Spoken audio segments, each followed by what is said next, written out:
청년이 뜻을 이루는 시간, 청년이 청년하다. 2021 광주 청년주간 진행을 맡은 아나운서 강다혜입니다. 반갑습니다. 네, 2021 광주 청년주간 오늘 두 번째 날인데요. 오늘 시작부터 대단한 열기로 또 진행이 되고 있습니다. 아침에 좀 가득한 그 짙은 안개가 가득해서 좀 걱정이었는데 지금 날씨마저 너무 좋습니다. 2021 광주 청년주간은 여러분들을 위한 힐링 축제니까요. 성공적으로 마무리가 되기 위해서 참여하신 모든 분들께서는 반드시 정해진 방역수칙에 준수해 주실 것을 부탁드립니다. 그리고 뜻깊은 축제인 만큼 광주 청년TV 유튜브 채널 많은 사람들이 볼 수 있도록 구독과 좋아요 부탁드립니다. 네, 오늘도 다양한 프로그램들을 준비했는데요. 2021 광주 청년주간 오늘 첫 번째 시간은요. 청년정책 포럼입니다. 청년들의 삶과 현실을 공유하고 미래 비전에 대한 정책을 논의하는 시간인데요. 지금 함께 만나보겠습니다. 여러분 뜨거운 박수 부탁드립니다.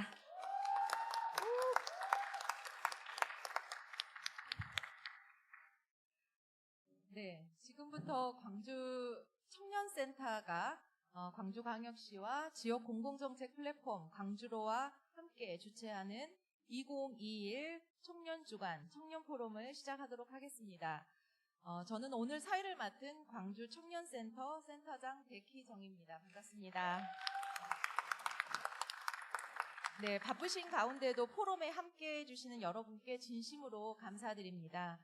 이번 포럼은 청년의 삶과 현실을 공유하고 미래 비전에 대한 정책 논의를 나누는 시간으로 진행합니다. 먼저 참석해 주신 분들을 소개해 드리도록 하겠습니다. 먼저 발제자로 폴인사이트 임형문 대표님, 무등일보 이삼석 기자님, KBC 광주방송 김태관 PD님이 참석해 주셨습니다. 토론회는 광주 청년드림 TF 일자리 분과 최유진 위원장님과 사단법인 지역 공공정책 플랫폼 광주로 김꽃비 이사님, 민달팽이 유니온 김소라 위원장님, 투라이피 1% 공작소 이정현 대표님이 함께해 주셨습니다. 오늘 포럼 진행 순서를 간략하게 말씀드리겠습니다. 포럼은 주제 발표와 토론회 두 개 세션으로 진행을 할 것입니다. 먼저 3개의 주제 발표가 진행이 되며 이후에 종합 토론을 진행하도록 하겠습니다. 총 소요 시간은 2시간 정도로 예상이 됩니다. 자세한 내용과 발제자 소개는 각 세션 및 발제 시간 전에 다시 한번 안내 드리도록 하겠습니다. 자, 먼저 1세션인 주제 발표는 시작을 할 건데요. 먼저 첫 번째 발표자로 폴인사이트 임형문 대표님을 모셨습니다. 임형문 대표님은 광주 청년 종합 실태조사 및 광주광역시 은둔형 외톨이 실태조사를 진행을 하셨고 다양한 공공데이터 분석 및 정책 연구에 참여하고 계십니다. 그럼 지금부터 광주 청년 주거 실태조사와 광주형 청년 주거 정책에 대해서 들어보도록 하겠습니다. 시간은 15분입니다.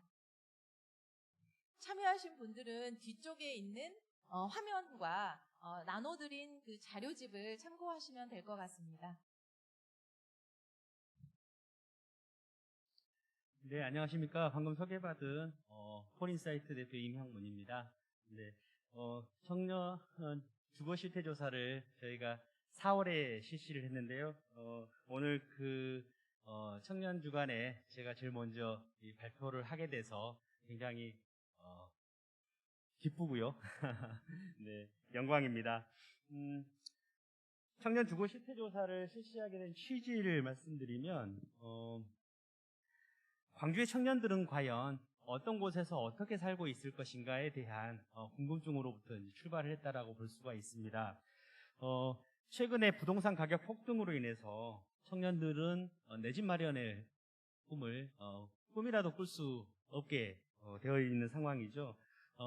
비록 내 집 마련을 해서 내가 내 집을 사서 살지는 못하지만 최소한의 주거 생활을 보장받도록 청년이 보장받고 살 수 있도록 이 지원을 해야 될 필요가 있고 그것을 국가가 책임져야 될 필요도 있습니다. 그래서 먼저 광주의 청년들이 어디에서 어떻게 어느 정도의 주거 비용을 부담하면서 살고 있는지 저희들이 이제 살펴보았고요. 그것을 확인하기 위해서 4월부터 5월까지 약 한 달 정도 청년 약 1,216명을 대상으로 실태조사를 진행을 했습니다. 주 내용은 청년들이 어떻게 살고 있는지, 주거에 대한 실태, 그리고 청년들은 주거를 어떻게 인식하고 있는지, 그리고 어떤 곳에서 살고 싶어 하는지 그런 내용들을 주로 살펴보았습니다. 저희가 이제 주거 환경을 다차원적으로 분석을 했었고요. 참여한 청년들은 주로 20대 초반부터 30대 후반까지를 청년으로 규정하고 20대 초반, 20대 중반, 30대 초반, 30대 중반 이렇게 이제 구분을 했는데요. 그 중에서도 청년 주거 정책이나 청년 정책의 상당 부분은 미래를 준비하고 있는 청년들에 대한 실태를 좀 보다 정확하게 파악하는 거여서 저희가 1인 가구와 미혼 비독립 세대 이것을 좀 더 이제 많이 살펴보았는데요. 그래서 세대 구성별 특성을 교차 변수로 활용을 해서 조사 분석을 실시를 했습니다.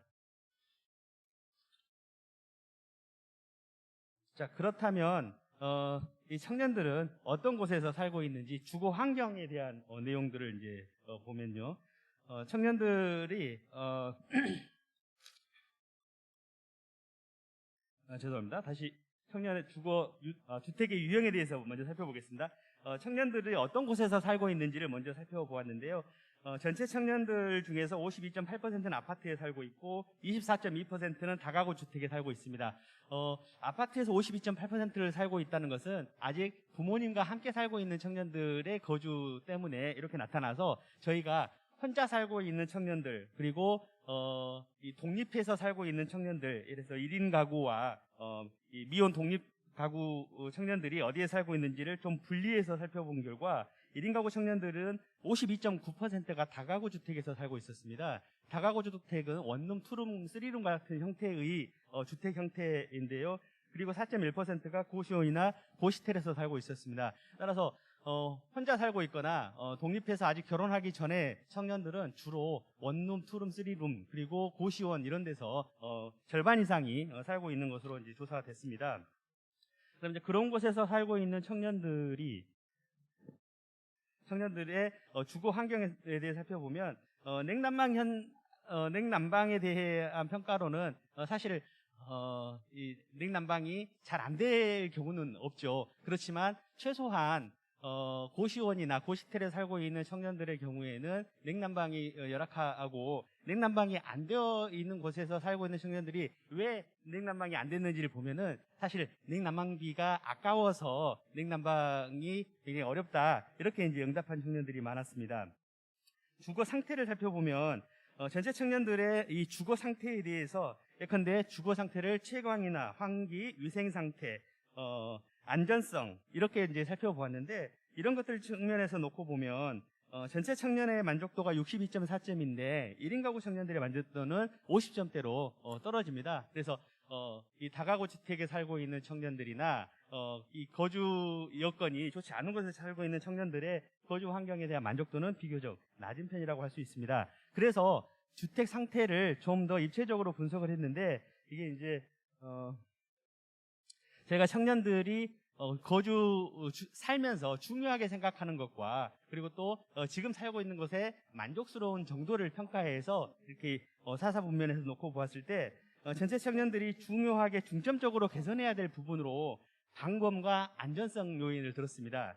특히나 중점 개선해야 될 부분에 그러니까 중요하지만 만족도가 낮은 그런 내용이 중점 개선해야 될 내용인데 그런 내용에 전체 청년들 중에서 약 3개에서 4개의 항목에 중점 개선 항목인데 1인 가구 청년의 경우에는 약 6개에서 7개 정도가 중점 개선해야 될 항목으로 이제 나타났습니다. 이 6개에서 7개의 중점 개선해야 될 주거 환경으로 이제 중요하게 청년들이 지적한 내용들은 안전과 방범이었습니다. 그래서 혼자 살고 있는 청년들, 독립적인 거주 생활을 영위하고 있는 청년들의 경우에는 현재 안전과 방범에 대해서 만족도가 상당히 낮고 있고 그것에 대한 중요도는 매우 높게 생각하고 있다라고 하는 것을 살펴볼 수 있었고요. 그다음 주변 환경을 이제 평가했을 때 청년들의 만족도가 높은 부분은 상업시설의 접근성인데 중요한 것은 만족도가 낮은 부분입니다. 청년들이 살고 있는 곳에서 만족도가 낮은 부분은 문화시설의 접근성입니다. 문화수도 광주임에도 불구하고 지금 살고 있는 곳에서의 문화시설 접근성에 대한 만족도는 상대적으로 낮게 나타났지요. 네, 좀 더 다른 차원에서 이제 보면은 이제 주택의 점유 형태별로 살펴보면 그럼 어떤 주택에서 살고 있는지, 어떤 곳에서 살고 있는지를 좀 더 구체적으로 살펴보았습니다.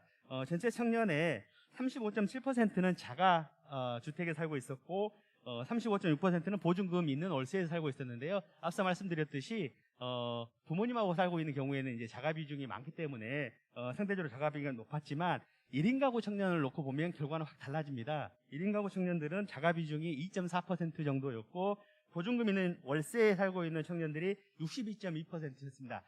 따라서 대부분의 이 독립하고 있는 청년들, 이제 집에서 벗어나서 자신의 이 삶을 스스로 갖고 가는 청년들의 대부분은 보증금 있는 월세에서 살고 있는 것으로 조사됐고요. 그렇다면 주거 비용은 어느 정도 들까? 청년의 주거 비용은 어느 정도 들까 살펴보았는데 대략적으로 말씀드리면 보증금 1,000만 원에 월 37만 원 정도. 이 보증금 있는 월세에 살고 있는 청년들의 주거 비용은 대체로 보증금 1,000만 원 정도에 월 37만 원 정도의 이 거주 비용으로 살고 있다라고 하는 사실이 이제 밝혀졌고요.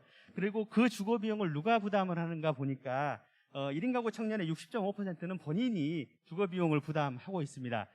그리고 만약에 주거 비용을 누군가로부터 도움을 받는다고 하면 누구에게 도움을 받느냐? 당연히 부모님들로부터 도움을 받겠죠. 그래서 부모님들로부터 가족으로부터 도움을 받는 비율이 91.6%, 1인 가구 청년은 82.1%인데요. 여기서 저희가 당연한 걸 왜 살펴봤냐면 당연한 게 아니라 국가나 다른 기관으로부터 주거 비용을 어느 정도 지원을 받고 있는지 청년들이 그것을 좀 살펴보았습니다. 그래서 국가 및 지자체로부터 주거 비용을 지원받는 청년들은 약 12.6%였고요. 1인 가구 청년들은 좀 더 그 비중은 높습니다. 27.2% 정도의 청년들이 주거 비용을 국가나 지자체로부터 도움을 받고 있는 것으로 이제 조사는 되었습니다.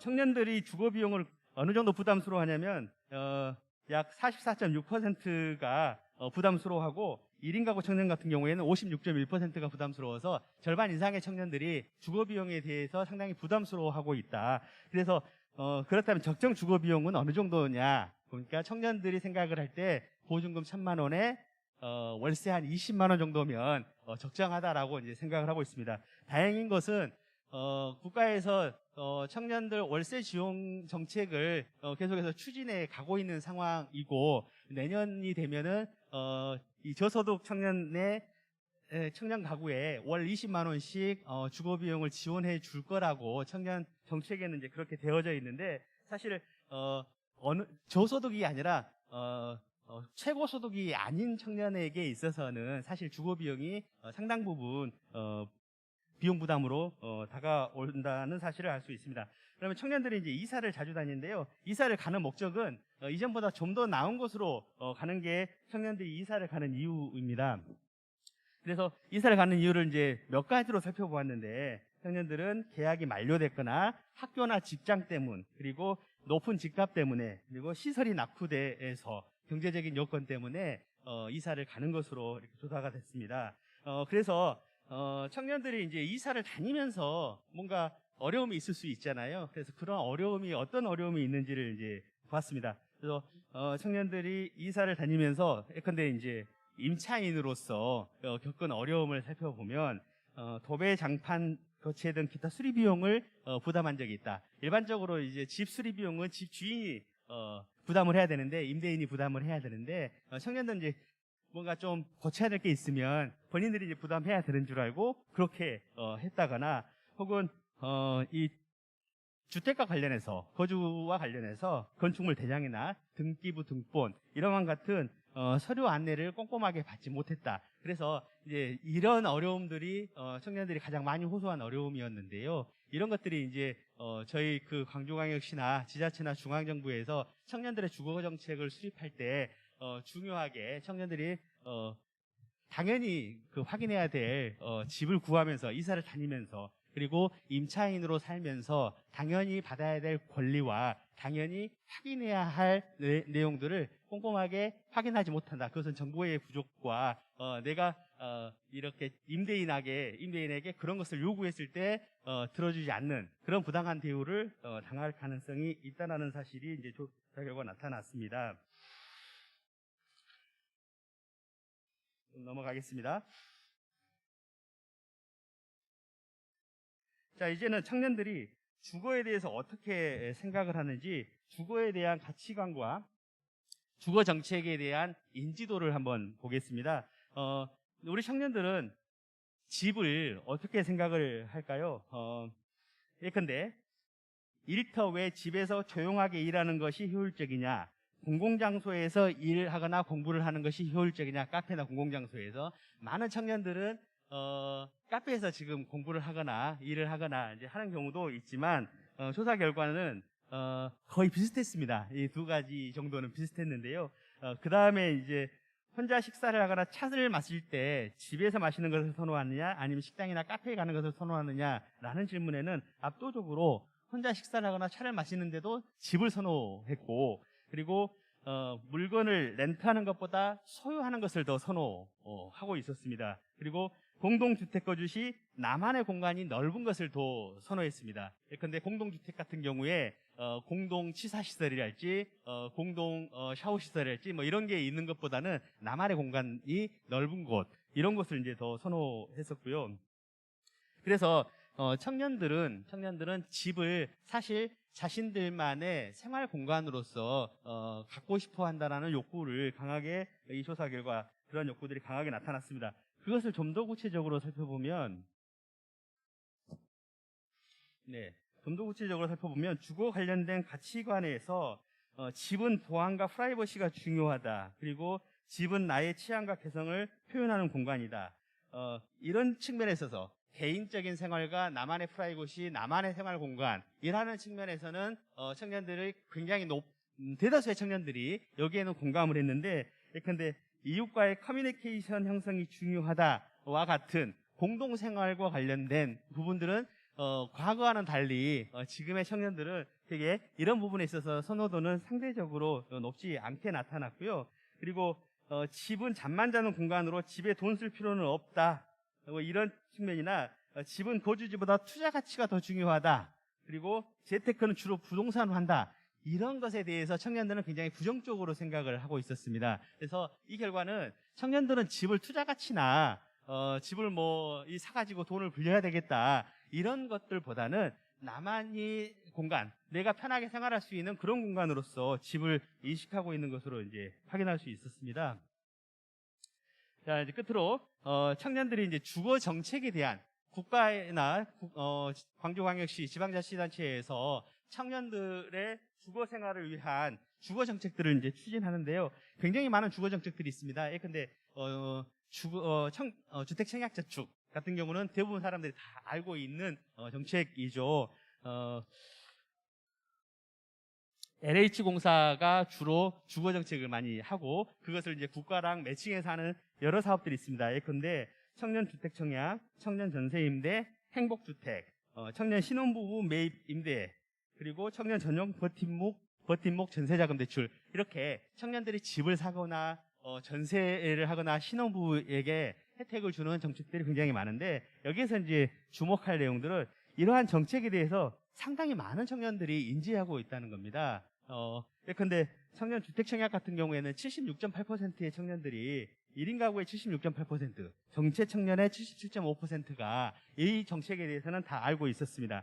그런데 많은 정책에 대해서 청년들의 이용 경험 빈도를 살펴보니까 이용 경험 빈도는 굉장히 낮았습니다. 그래서 청년 주택 청약은 지금 청약을 놓고 있기 때문에 놓고 있는 청년들이 근데 한 24%, 1인 가구는 27.3%. 그런데 이제 그 다음 정책부터는 청년 전세 임대랄지 행복주택이랄지 버팀목 전세자금 대출이랄지 이것을 이용해 본 경험이 있는 청년들은 거의 5% 미만 수준에 머물러 있었다. 그래서 대단히 많은 정책들이 청년 주거 정책으로 국가에서 운영을 하고 있지만 실제로 이러한 정책들에 대해서 이용을 하고 있는 그런 정책들의 수혜를 보고 있는 청년들의 비율은 그렇게 높지 않은 실정이었습니다.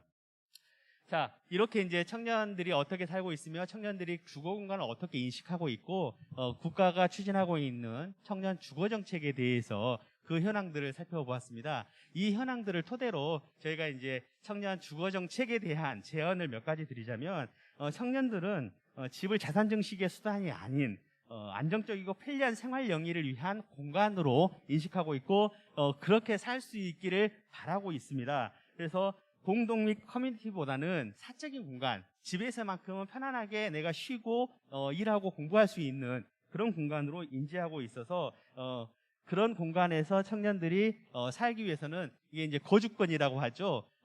너무 좁은 공간에서는 그렇게 할 수가 없죠. 그런데 많은 경우에 이제 청년들이 살고 있는 고시원이랄지 고시텔이랄지 원룸 같은 경우에는 정말로 그렇게 청년들이 자신의 이 프라이버시를 지키면서 자신의 생활을 영위할 수 있을 만큼의 공간이 나오질 않습니다. 그래서 청년들의 거주권을 보장하기 위해서는 그렇게 자신들의 안정적인 생활과 편의 생활을 할 수 있는 그런 공간이 청년들에게 제공되고 어떤 청년이라도 그런 공간을 나만의 공간으로 이용할 수 있는 그런 국가가 되어야 되지 않을까 저는 그렇게 생각을 해보고요. 청년의 주거 빈곤 청년 지원에 대한 이 정책이 좀 필요할 것 같고, 그다음에 주거 환경 개선을 위해서는 청년들이 가장 원하는 거고 개선해야 될 부분이 사실상 안전과 방범 측면이었습니다. 그래서 청년들이 많이 살고 있는데 안전이 위협받는 곳에는 사실 CCTV랄지 가로등 같은 것들을 충분히 설치를 해서 안전한 곳에서 생활할 수 있도록 좀 꼼꼼하게 살펴봐야 될 필요가 있고요. 그리고 청년들의 그 주택에 대한 개선이 좀 필요한데, 예를 들면 아까 제가 냉난방에 대한 이야기를 드렸잖아요. 이제 냉난방을 이용하지 않는 이유가 사실은 경제적 부담 때문이었습니다. 그래서 국가에서 최근에 탄소 중립 정책들을 계속 추진해가고 있는데 사실 이제 에너지 전략 차원에서는 냉난방을 이용하지 않고 전기도 최대한 아껴 쓰는 게 필요한데 친환경 냉난방 시설 같은 것을 청년들의 열악한 주거 공간에 설비 지원을 해줄 필요도 있을 것 같고요. 안전에 대한 정책도 필요할 것 같습니다. 네, 그리고 청년의 주거 비용은 앞서 말씀드렸듯이 청년들이 한 달에 보증금 1,000만 원에 월세 37만 원을 부담하고 있는데 한 20만 원 정도면 내가 부담할 수 있는 정도의 수준이라면 약 20만 원 정도는 누구라도 어떤 청년이라도 이 월세 지원금을 지원해주면 좋지 않겠는가 이런 생각을 해보았습니다. 마찬가지로 LH공사가 주택정책에서는 핵심적인 역할을 합니다. 그 LH공사와 강주광역시가 여러 가지 청년 주택 건축과 관련된 그리고 청년에게 돌아가는 혜택이 많아지는 정책들을 추진해 나가면 좋을 것 같습니다. 시간이 이제 다 되어서 여기까지 제 발표를 마치고 다른 선생님들의 발제와 토론을 들어보도록 하겠습니다. 감사합니다. 네, 청년의 주거권과 주거 환경 개선 방안을 위해서 필요한 방향을 말씀해 주신 이명문 대표님 감사드립니다. 오늘 날씨가 너무 좋습니다. 이 공간에서 저도 처음에 준비할 때 떨어가지고 이렇게 말씀을 많이 못 드렸는데 여기 오늘 무대에다 여러분들을 발표자와 토론자를 여기다 모셨더니 전부 다 지금 다 놀라셨어요. 이런 곳에서 합니까? 라고 하셨는데 어쨌든 이런 그 세팅은 또 좀 처음 시도되는 이제 그런 분위기여서 참 좋은데 앞에 계시는 분들이 부담은 굉장히 좀 많이 되는 것 같습니다. 여러분들을 바라보는데 많이 부담이 되는 것 같습니다. 방금 발표는 지난 4월부터 광주 청년센터가 조사한 그런 그 실태 조사를 기반으로 해서 이제 발표를 해드렸습니다. 이제 방금 말씀하신 것처럼 우리가 청년의 현실이 녹록지 않을 것이다라는 것은 예측은 하였지만 그것이 조금 더 구체적인 수치로 나와서 청년들이 원하는 월세 수준, 내가 살고 있는 그 현재의 그 삶과 또 지금 그 팍팍한 현실들 이런 것들에 대한 그런 괴리감들도 이런 수치로 좀 많이 좀 보여주는 것 같습니다.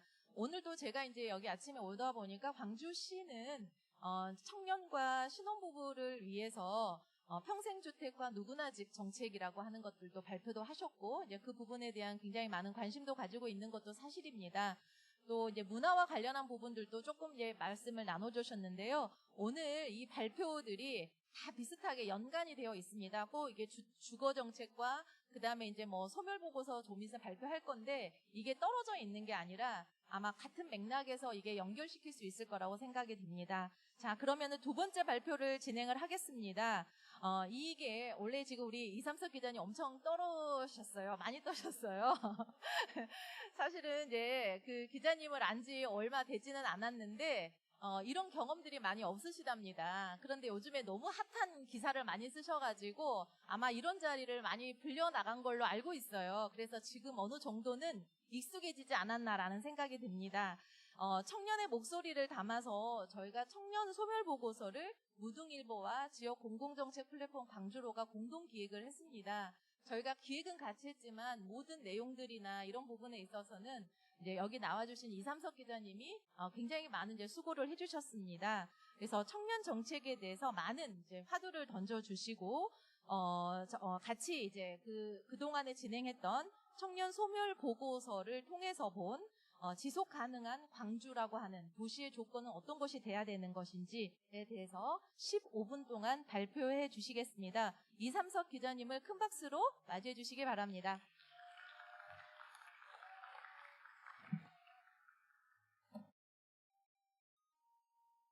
안녕하세요. 무등일보 이삼석 기자입니다. 방금 말씀하셨던 것처럼 제가 이런 자리가 익숙하지 않아가지고 매우 낯설고, 네, 좀 실수도 많이 할 테지만 잘 봐주시면 감사하겠습니다. 오늘 이 자리를 보고 하니까 광주에서 청년을 사랑하시는 분들이 다 모이신 것 같죠? 네. 제가 보기엔 그런 것 같은데, 이 자리에 설 수 있게 된 거는 제가 물론 기사를 쓰기도 했지만 제 스스로가 한 명의 청년으로서 그리고 그런 청년들의 이야기를 많이 들은 한 사람의 기자로서 이 자리에 불러주신 것 같아서 굉장히 영광입니다. 네, 제목에서 보다시피 저희가 청년 소멸 보고서라는 거는 원래 저희 광주로와 함께 이런 광주의 청년들이 왜 이렇게 힘들어할까, 이렇게 떠나고 싶어할까 이런 문제의식에서 시작됐는데 좀 더 나아가다 보니까 이건 지방 청년들의 문제이고 또 거기서 또 나가다 보니까 이게 광주, 지방, 전국 모든 우리 청년들이 안고 있는 문제인 거예요. 그래서 저희가 청년 소멸 보고서, 청년들이 사라지고 있다 이런 뜻에서 이런 기획을 시작했습니다.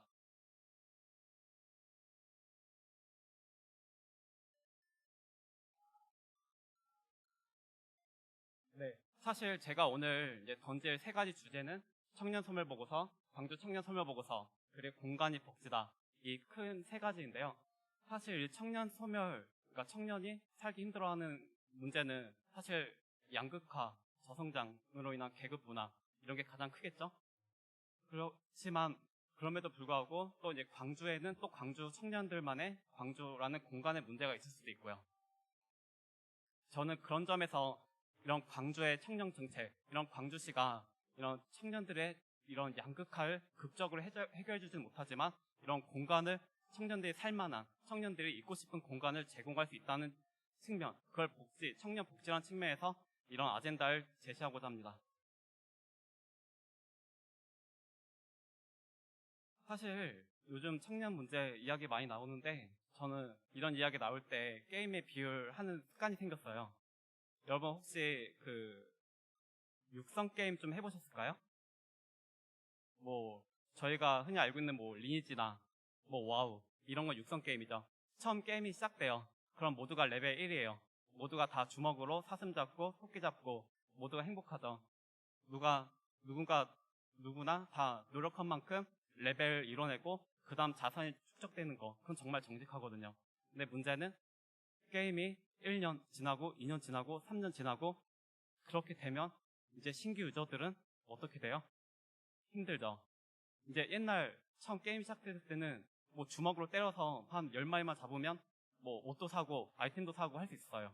근데 이제 주먹으로 한 1000마리, 10,000마리 죽여야 좋은 아이템을 못 사고 그러죠. 근데 더 큰 문제, 제 옆에 있는 애는 같이 똑같이 시작했는데 뭐 저희 아빠, 저 원래 있던 게임 뭐 고레벨 유저가 뭐 사냥도 시켜주고 그러면서 함께 육성을 도와주고 또 뭐 황금 도끼 같은 거 주면서 막 때려잡고 그러다 보니까 그 격차가 너무도 벌어지는 거예요.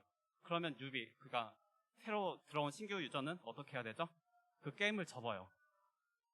네, 이 포기한다, 이런 게 그 게임을 접는다는 표현이거든요. 지금 글 읽어보시면 이게 지금 한국 사회와 크게 다를까요? 언젠가 이런 신규 유저들, 이런 청년들이 사라지고 만다며 그 나라, 그 게임은 희망이 없고 결국은 망할 거라는 거는 자명한 사실입니다. 네, 이 표를 한번 보시면, 표는 아니고 수치를 한번 보시면 20대라는 건 사실 자산을 이제 시작하는 세대죠. 근데 20대 가구 하위 20% 평균 자산이 844만 원, 상위 20% 3억 2천. 이 차이가 과연 개인의 노력 때문일까요? 직장을 갖기도 전에 또는 직장을 갖고서도 이 격차는 벌어진다는 것은 저기 30대에서도 보여지고 있습니다. 30대 5분위 배율이 23.82배, 20대보다 줄어들긴 했지만 물론 이제 노력을 많이 하고 자산을 형성한 결과 저 정도 줄어든 거지, 그 차이는 전혀 줄어들었다고 볼 수 없다고 봅니다. 그래서 지금 뭐 M4 세대라고 하잖아요. 그 참 오래된 그런 개념인데 사실 이런 청년들은 저는 이건 자연스러운 보이콧, 하나의 저항이라고 보고 있습니다. 바꿀 수 있다면 바꾸겠지만 청년들이 바꾸기는 쉽지 않고, 그렇다고 기존의 그런 문법에 따라서 따라만 가는 그런 전략도 있지만 이렇게 저항함으로써, 이렇게 보이콧함으로써 청년들은 지금 우리들을 이런 문제를 해결해달라 이렇게 요구를 하고 있는 것이죠. 네, 지금 청년들이 사라지고 있다는 거는 통계로도 잘 나타나 있죠. 통계를 보시면 아시겠지만 2016년 그리고 올해 지난해 비교해보면 약 200만 명의 청년들이 사라지고 광주 청년들도 약 4년 만에 2만 명 가까이가 줄어들었습니다. 사실 이런 청년들이 줄어든다는 거, 이런 뭐 저출산의 문제를 떠나서 어떻게 보면 우리 인간의 DNA에는 강력한 복제 욕구가 있는데 그걸 거부를 할 수 있을 정도의, 그 거부를 해야만 하는 그런 상황. 왜 그럴까요? 네, 이제 하나하나 살펴보겠습니다. 무너지는 주거사다리라는 거는 요즘 최근 부동산 가격이 폭등을 하면서 참 문제가 되고 있는데요.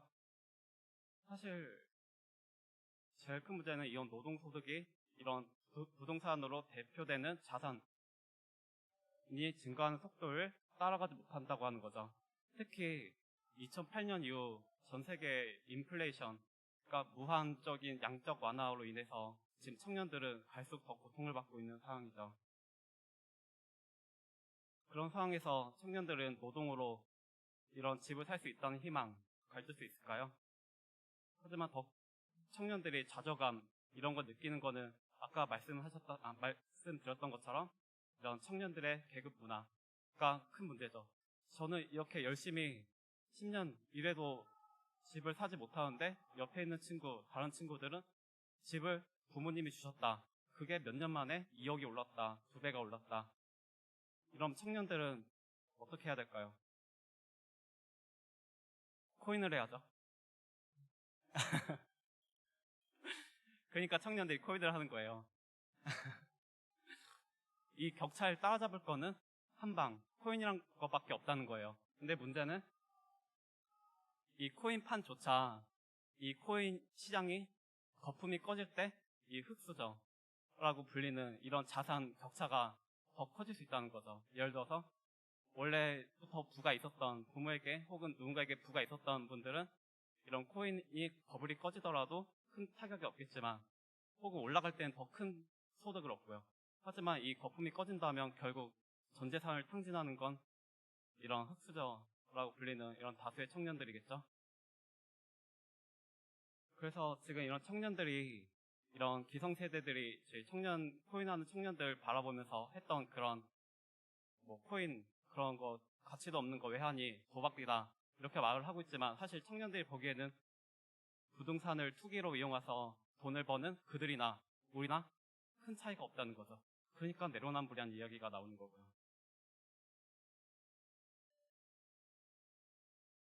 네, 말 그대로 일자리가 계급인 사회죠. 사실 계급이 아닌 게 없죠. 대기업과 중소기업, 정규직과 비정규직, 또 그 안에서도 무수히 나눠지는 이런 계급 문화. 네, 저건 실제로 제가 취재했던 분들의 다 코멘트를 달았던 거거든요. 극단적으로 말하면 저임금 받는 중소기업에 다니면 옛날로 따지면 노예가 아니겠느냐. 그 차이는 저 수치를 보면 알 수 있을 거예요. 4년제 대졸 신입사원 기준으로 대기업 평균 연봉은 초임 기준입니다. 4천만 원이 넘고, 하지만 중소기업은 2,700만 원, 그 격차가 1,300만 원입니다. 이런 격차, 물론 노력이라는 그런 변수가 작용하고 있지만 그 노력조차도 그런 계급의 자산들이 만들어냈다는 측면을 보아한다면 굉장히 청년들이 좌절할 수밖에 없는 상황일 수밖에 없다. 그래서 청년들은 공무원 굉장히 공정하다고 생각을 하고 있는 거죠. 사실 소수의 대기업에 들어가지 못할 바에야 공무원이 되는 게 청년들에게는 더 안정적이면서 고소득의 직장을 가질 수 있는 거.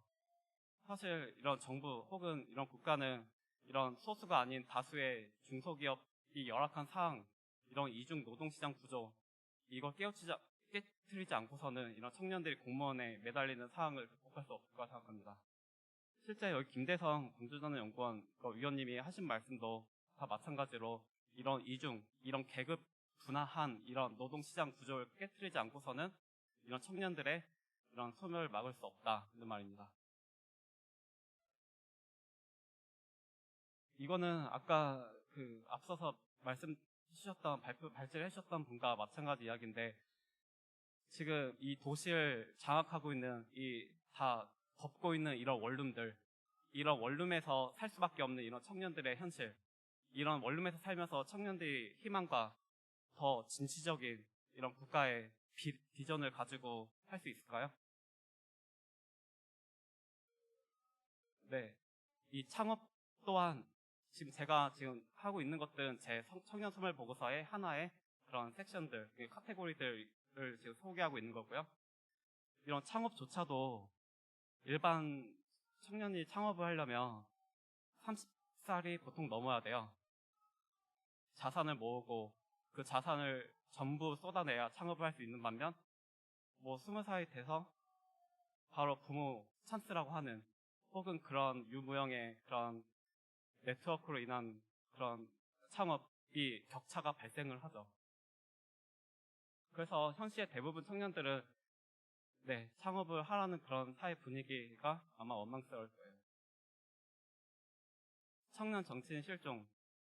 사실 이러한 구조를 만든 게 정치인데 그런 정치판이라고 다를까요? 네. 그 다음 이제 광주 청년 소멸보고서입니다. 지금 지방 소멸이라고 하는 게 가장 큰 화두죠. 그 지방 소멸의 가장 큰 문제는 지방의 청년들이 수도권으로 다 가고 있다는 거예요. 갈 수밖에 없는 현실이죠. 지방에서 태어나면 서울로 가야 되는 숙명을 안고 태어나는 이런 현실이죠. 그러다 보니까 이게 큰 사회적인 불평들을 낳고 있습니다. 왜냐하면 애초에 수도권에서 태어난 그 자체가 스펙이라는 거예요. 저희 광주 혹은 어떤 지방의 청년들은 더 많은 주거비용, 더 많은 생활비용을 들여서 서울로 가지만, 그 서울에서 태어난 사람들은 애초에 거기서 쌓아온 네트워크, 자산, 이런 것들이 고스란히 자기들은 고향을 떠나지 않고서도 할 수 있는 그런 상황. 그러다 보니까 수도권의 자산은 갈수록 올라가고, 지방과의 자산 격차는 더 커지는 그런 현상이 발생하고 있습니다. 불평등이 계속 고착화되는 거죠. 소위 말해서 제가 마지막에 좀 극단적인 말을 썼지만 흑수저 지방 출신들은 소위 신분상 최하층이라고 말하는 게 좀 과언일까요? 제가 또 광주에는 전남에서 올라오신 분들이 많죠? 제가 취재를 하면 느끼지만 광주 사람들은 잘 모르더라고요. 자신들이 서울로 가야 되고 그 상황이 불평등하다는 걸 말을 하지만 광주는 또 다른, 전남에게는 또 다른 소서울일 수도 있거든요. 이런 마음들, 청년 정책 등이든 이런 데서 좀 그렇게 개선을 해봐야 되는 문제라고 저도 생각을 하고 있습니다. 네, 서울은 청년포화, 지방은 청년 소멸. 힘들죠? 청년들은 서울로 가도 힘들고 지방에 남아있다는 표현은 이제 제가 쓰지 말라고 해가지고 지방에서 살아가는 청년들 둘 다 힘듭니다.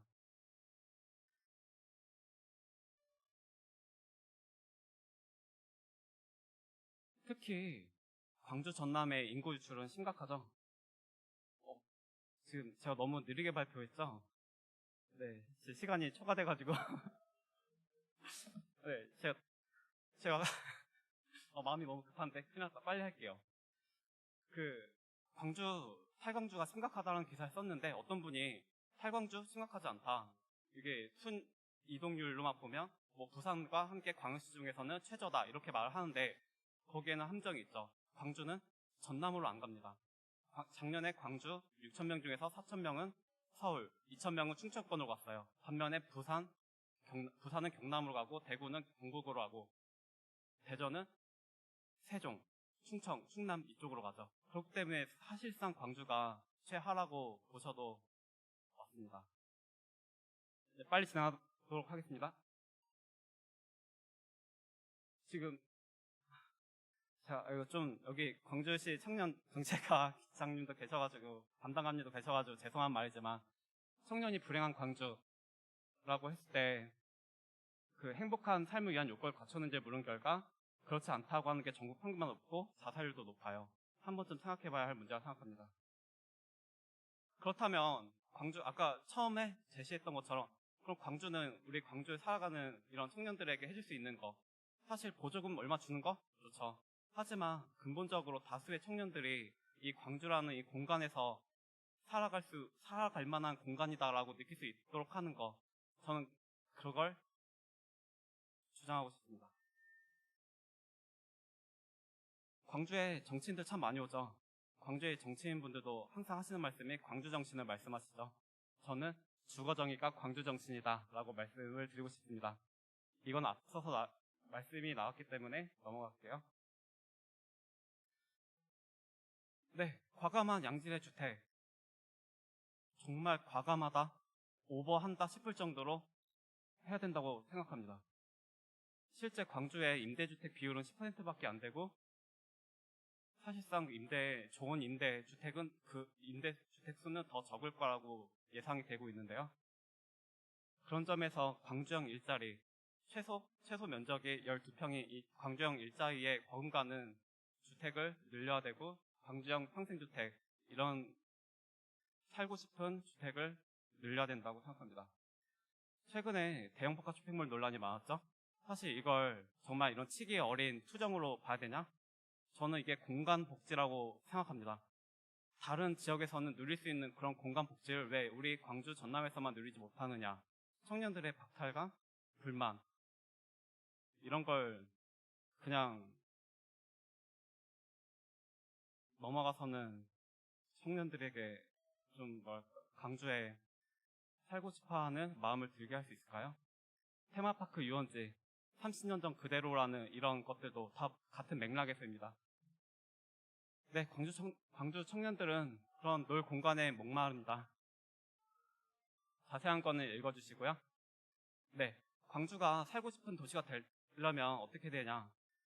저는 이걸 영화의 장르에 비유를 해봤어요. 저희가 영화관을 갈 때 누군가는 뭐 다큐멘터리를 좋아할 수도 있고 누군가는 블록버스터를 좋아할 수도 있고 누군가는 멜로를 좋아할 수도 있죠. 그런 다양한 장르, 이걸 광주한 도시로 표현했을 때 다양한 공간이 있는 광주가 청년들에게 살고 싶은 공간이라고 생각합니다. 네, 이거는 조금 민감할 수 있으니까 책자로 읽어주시고요. 네, 살고 싶은 도시 마지막입니다. 큰 비용을 치르지 않고도 누릴 수 있는 것들이 많아지는 도시. 이게 살고 싶은 도시 아닐까요? 이상입니다. 감사합니다. 네. 광주를 살아가는 청년들을 위한 지속 가능한 도시 공간에 대해서 발표해 주신 이삼석 기자님 다시 한번 감사드립니다. 게임을 적게 하면 안 되네요. 저희는 아이들 게임 못하게 하려고 했는데 게임을 적게 하면 안 되는군요. 네, 여러 가지로 좀 그 광주 청년들, 특히 이제 지방에 살고 있는 청년들의 그런 이제 현실들을 얘기해 주셔가지고 저희가 좀 다운이 된 것 같습니다. 이제 우리 옆에 계신 우리 김태관 PD님께서 그 다운된 것을 플러스 1 혹은 2 시켜주셔야 될 것 같은데요. 네. 이어서 마지막 발제를 소개해드리겠습니다. 광주 청년의 생각과 고민을 담아서 저희가 다큐멘터리 청년의 자리라고 하는 프로그램을 저희가 이제 만들었습니다.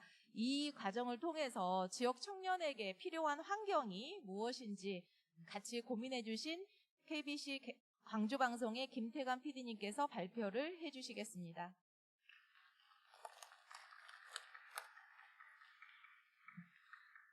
네, 안녕하세요. 광주방송의 김태관 PD입니다. 앞에서 이렇게 말씀을 많이 해주셔가지고요. 이렇게 짧게 하고 빨리 넘어가겠습니다. 일단 오늘 이 자리에 오면서 이렇게 이제 많은 분들이 보시면 좋고, 더 많은 분들이 참여하면 좋을 텐데, 작더라도 여기 오신 분들이 함께 고민해야 될 게 뭘까를 생각을 해봤습니다. 폭력이라는 것이 단정 짓는 거라고 저는 생각을 합니다. 근데 20대에 대해서 저희가 어떤 원인들이, 어떤 현상들이 20대가 어떻게 생각하는지는 여기 계신 분들, 청년들이 어떻게 생각하는지에 대해서 여러분들도 잘 알고 계실 거라고 생각을 해요. 근데 그것에 대해서 이럴 것이다라고 단정 짓는 경향들이 있어요, 저희들이. 저도 이제 기성세대니까. 그럴 것이다 단정 짓지 않고, 이럴 만한 이유가 있구나. 요것에 대해서 같이 고민하는 이런 시간들이 되었으면 좋겠다라는 생각을 하고, 앞서서 이렇게 데이터를 가지고 또 직접 이렇게 발로 뛰면서 취재한 내용들을 잘 말씀해 주셨기 때문에 저는 이제 그런 것들을 수렴해서 청년센터와 함께 이제 다큐를 만들었습니다. 이제 그 자리에 대한 이야기를 했는데요. 예. 자리에 대해서 이야기를 했는데요. 자리라고 했더니 너무 많은 자리가 있더라고요. 이제 땡땡 자리라고 했더니 너무 많은 땡땡이 들어가요. 그래서 이 중에 이제 일자리를 중심으로 좀 이렇게 풀어나가 보자 라고 생각을 했습니다. 네. 잠시만요. 이게 잘 안 되는데, 예. 요거. 예. 예. 저기, 혹시 이거 좀 그쪽에서 넘겨주시면 될까요? 예, 된가요? 예. 그래서 이제 청년들을 저기 선정을 했어요. 그런데 이제 선정을 할 때 어떤 선정이었냐면은 가급적 방송에 한 번도 나오지 않으신 분들, 가장 보통의 광주 청년들을 한번 샘플링을 해보자. 모델링을 이렇게 페르소나를 만들어 보자. 일자리에 따라서. 그래서 이렇게 했고요. 그 다음에, 특징 다큐멘터리를 만들 때 가장 보통의 청년들, 그리고 편하게 한번 진솔하게 이야기를 해보세요. 그 다음에 화두는 일의 기쁨과 슬픔이라고 잡아봤습니다. 그리고 이제 개인들의 이야기한 거를 또 대표성을 지니기 힘들잖아요. 그래서 거기에 이제 여러 가지 관련된 데이터를 좀 붙이는 방식으로 거기에 대한 객관성을 확보하려고 노력을 했습니다. 네. 이렇게 이제 이런 분들입니다. 뭐 취업준비생 분들, 뭐 아르바이트 하시는 분들, 계약직 정규직 프리랜서 등등의 저희가 이제 일자리로 나눠봤던 이런 식으로 나올 수가 있겠더라고요. 그래서 이제 이렇게 만들었는데 이제 단적으로 이것만 보시면 됩니다. 결론적으로 제가 봤더니 청년들이 가장 닥친 어떤 고민들은 두 가지인 것 같아요. 미래에 대한 불확실성. 그 다음에 저희 때도 지역과 수도권의 격차가 있었는데 이 격차가 우리가 상상 못할 만큼 심각하게 받아들이고 있다. 그래서 불확실성과 지역 격차에 대한 그런 박탈감과 불안감이 그게 모르겠어요. 더 극이 달할 수도 있으니까 정점으로 치닫고 있다라는 것에 대한 상당 기성세대로서의 어떤 좀 뭐랄까요, 죄책감과 걱정들이 앞섰고, 그런 한편으로는 우리 청년들이 자기 주도적으로 뭔가 재밌게 살고 싶다라는 욕구가 가장 강하구나. 그래서 이게 양면성이 있다는 걸 느꼈어요. 그러니까 양면성이란 누구나 다 갖고 있는 생존 욕구인데, 불확실성과 그 격차에 대한 그런 걱정과 또 한편으로는 내가 내 주도적으로 좀 재밌게 살아보고자 하는 이 두 가지 욕망들이 혼재되어 있다라는 생각을 해보았습니다. 그래서 이것들이 이제 일자리로 가보니까 이렇게 나타나게 됩니다. 나는 이제 미래가 불확실하고 이 지역에서 좋은 일자리가 없으니까 그냥 안정적인 게 최고야.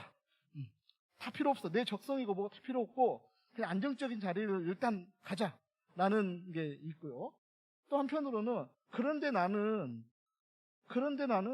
좀 내 하고 싶은 일을 하고 싶어. 사실은 이런 두 가지 속마음은 이게 현실이면은 이건 속마음인 거죠. 예. 근데 이제 저도 이제 창업자들에 대해서 이제 되게 많이 만나고 다니는데 현실적으로 보면 직장인들보다 창업하신 그 청년들이 그 삶에 대한 그 주체성이 좀 담보돼서 그런지 만족도가 높습니다. 이제 주관적인 거니까 걸러서 들으십시오. 물론 그 창업하신 분들은 여기서 생존해야 된다는 그런 엄청난 압박감도 느끼지만 또 한편으로는 자기가 하고 싶은 일을 한다는 삶의 만족도는 확실히 높다고 저는 이제 저 개인적으로는 체감을 많이 하고 있습니다. 예. 이제 실제로 이제 그 일자리에 대해서 이렇게 봤더니 저희가 이거 함께 좀 고민해봐야 될 것 같아요. 지역 이제 일자리를 어떻게 만들어야 될 것이냐 했을 때 이렇게 지금 이제 청년들이 공무원들도 마찬가지예요. 그리고 대기업도 마찬가지고 처음에 청년들이 들어가면 하는 일이 대체적으로 뭐냐면은 야, 너 젊으니까 SNS 한번 해봐. 너 이거 홍보 콘텐츠 한번 만들어봐. 보통 그렇게 말씀들을 많이 하시거든요. 그리고 실제로 일자리도 이런 그 콘텐츠 관련된 일자리들 많이 나오고 있습니다. 그 콘텐츠를 만든다는 거는 결국 자기 주도성, 이런 것들에 대한 수요가 높아지고 있으니까 저희가 지역의 일자리를 만들 때 창의적 일자리를 어떻게 만들어낼 것인가, 이런 걸 좀 청년들 일자리를 만들 때 고민을 좀 같이 해야 될 것 같습니다. 이런 겁니다. 이런 이제 좋아하고 보람 느끼고 내가 누구지? 나는 뭘 좋아하지? 이런 것에 대한 고민들을 가지고 일자리를 만들려고 하는 게 하나의 이상이죠. 그런데 현실은 앞서서 이제 제가 그 이상에 대해서 말씀드렸는데 그런 일자리들이 많이 없다 보니까 당연히 이제 뭐 이렇게 공무원 쪽으로 이렇게 가게 돼 있습니다. 그냥 공무원이 안정적이다 뭐 이런 것들뿐만 아니라 일단은 육아 부담, 그다음에 주위의 시선, 이런 것들입니다. 그 다음에 그 채용 절차에서의 공정성에 대한 이야기들도 상당히 많이 하시더라고요. 지금 우리 사회의 그 투명성이 그렇게 높아졌는데도 불구하고 여전히 그런 그 채용의 투명성에 대한 그런 걱정들을 많이 하고 있다, 우리 청년들이. 이런 거고요. 그 다음에 이제 이렇게 또 이제 공무원 말고도 또 뭐 정규직 일자리가 좀 더 많이 생겨났으면 좋겠다라고 했는데 이 친구들이 그냥 기성세대 일자리를 좀 자리 좀 비켜주세요가 아니라 고민하는 지점이 이런 거더라고요. 아니, 지역에서도 자리가 하나만 있으면 되는데 저분은 왜 한 자리 있고 또 두 자리, 세 자리까지 차지하려고 하지? 요것에 대한 분노가 좀 있더라고요. 그러니까 그냥 기성세대가 그 자리에 있다고 해서 불만인 게 아니라 왜 한 자리 있으면 될 것을 두세 자리까지 다 차지하려고 하느냐에 대한 거기에서 느껴지는 그런 분노라고 할까요? 박탈감이라고 할까요? 우리가 그 공정 이슈를 다룰 때 조금 디테일하게 볼 필요가 있을 것 같아요. 그리고 또 한편으로는 어르신들 이제 정년에 가까우신 어르신들 이야기를 할 때 여러 이야기를 하더라고요.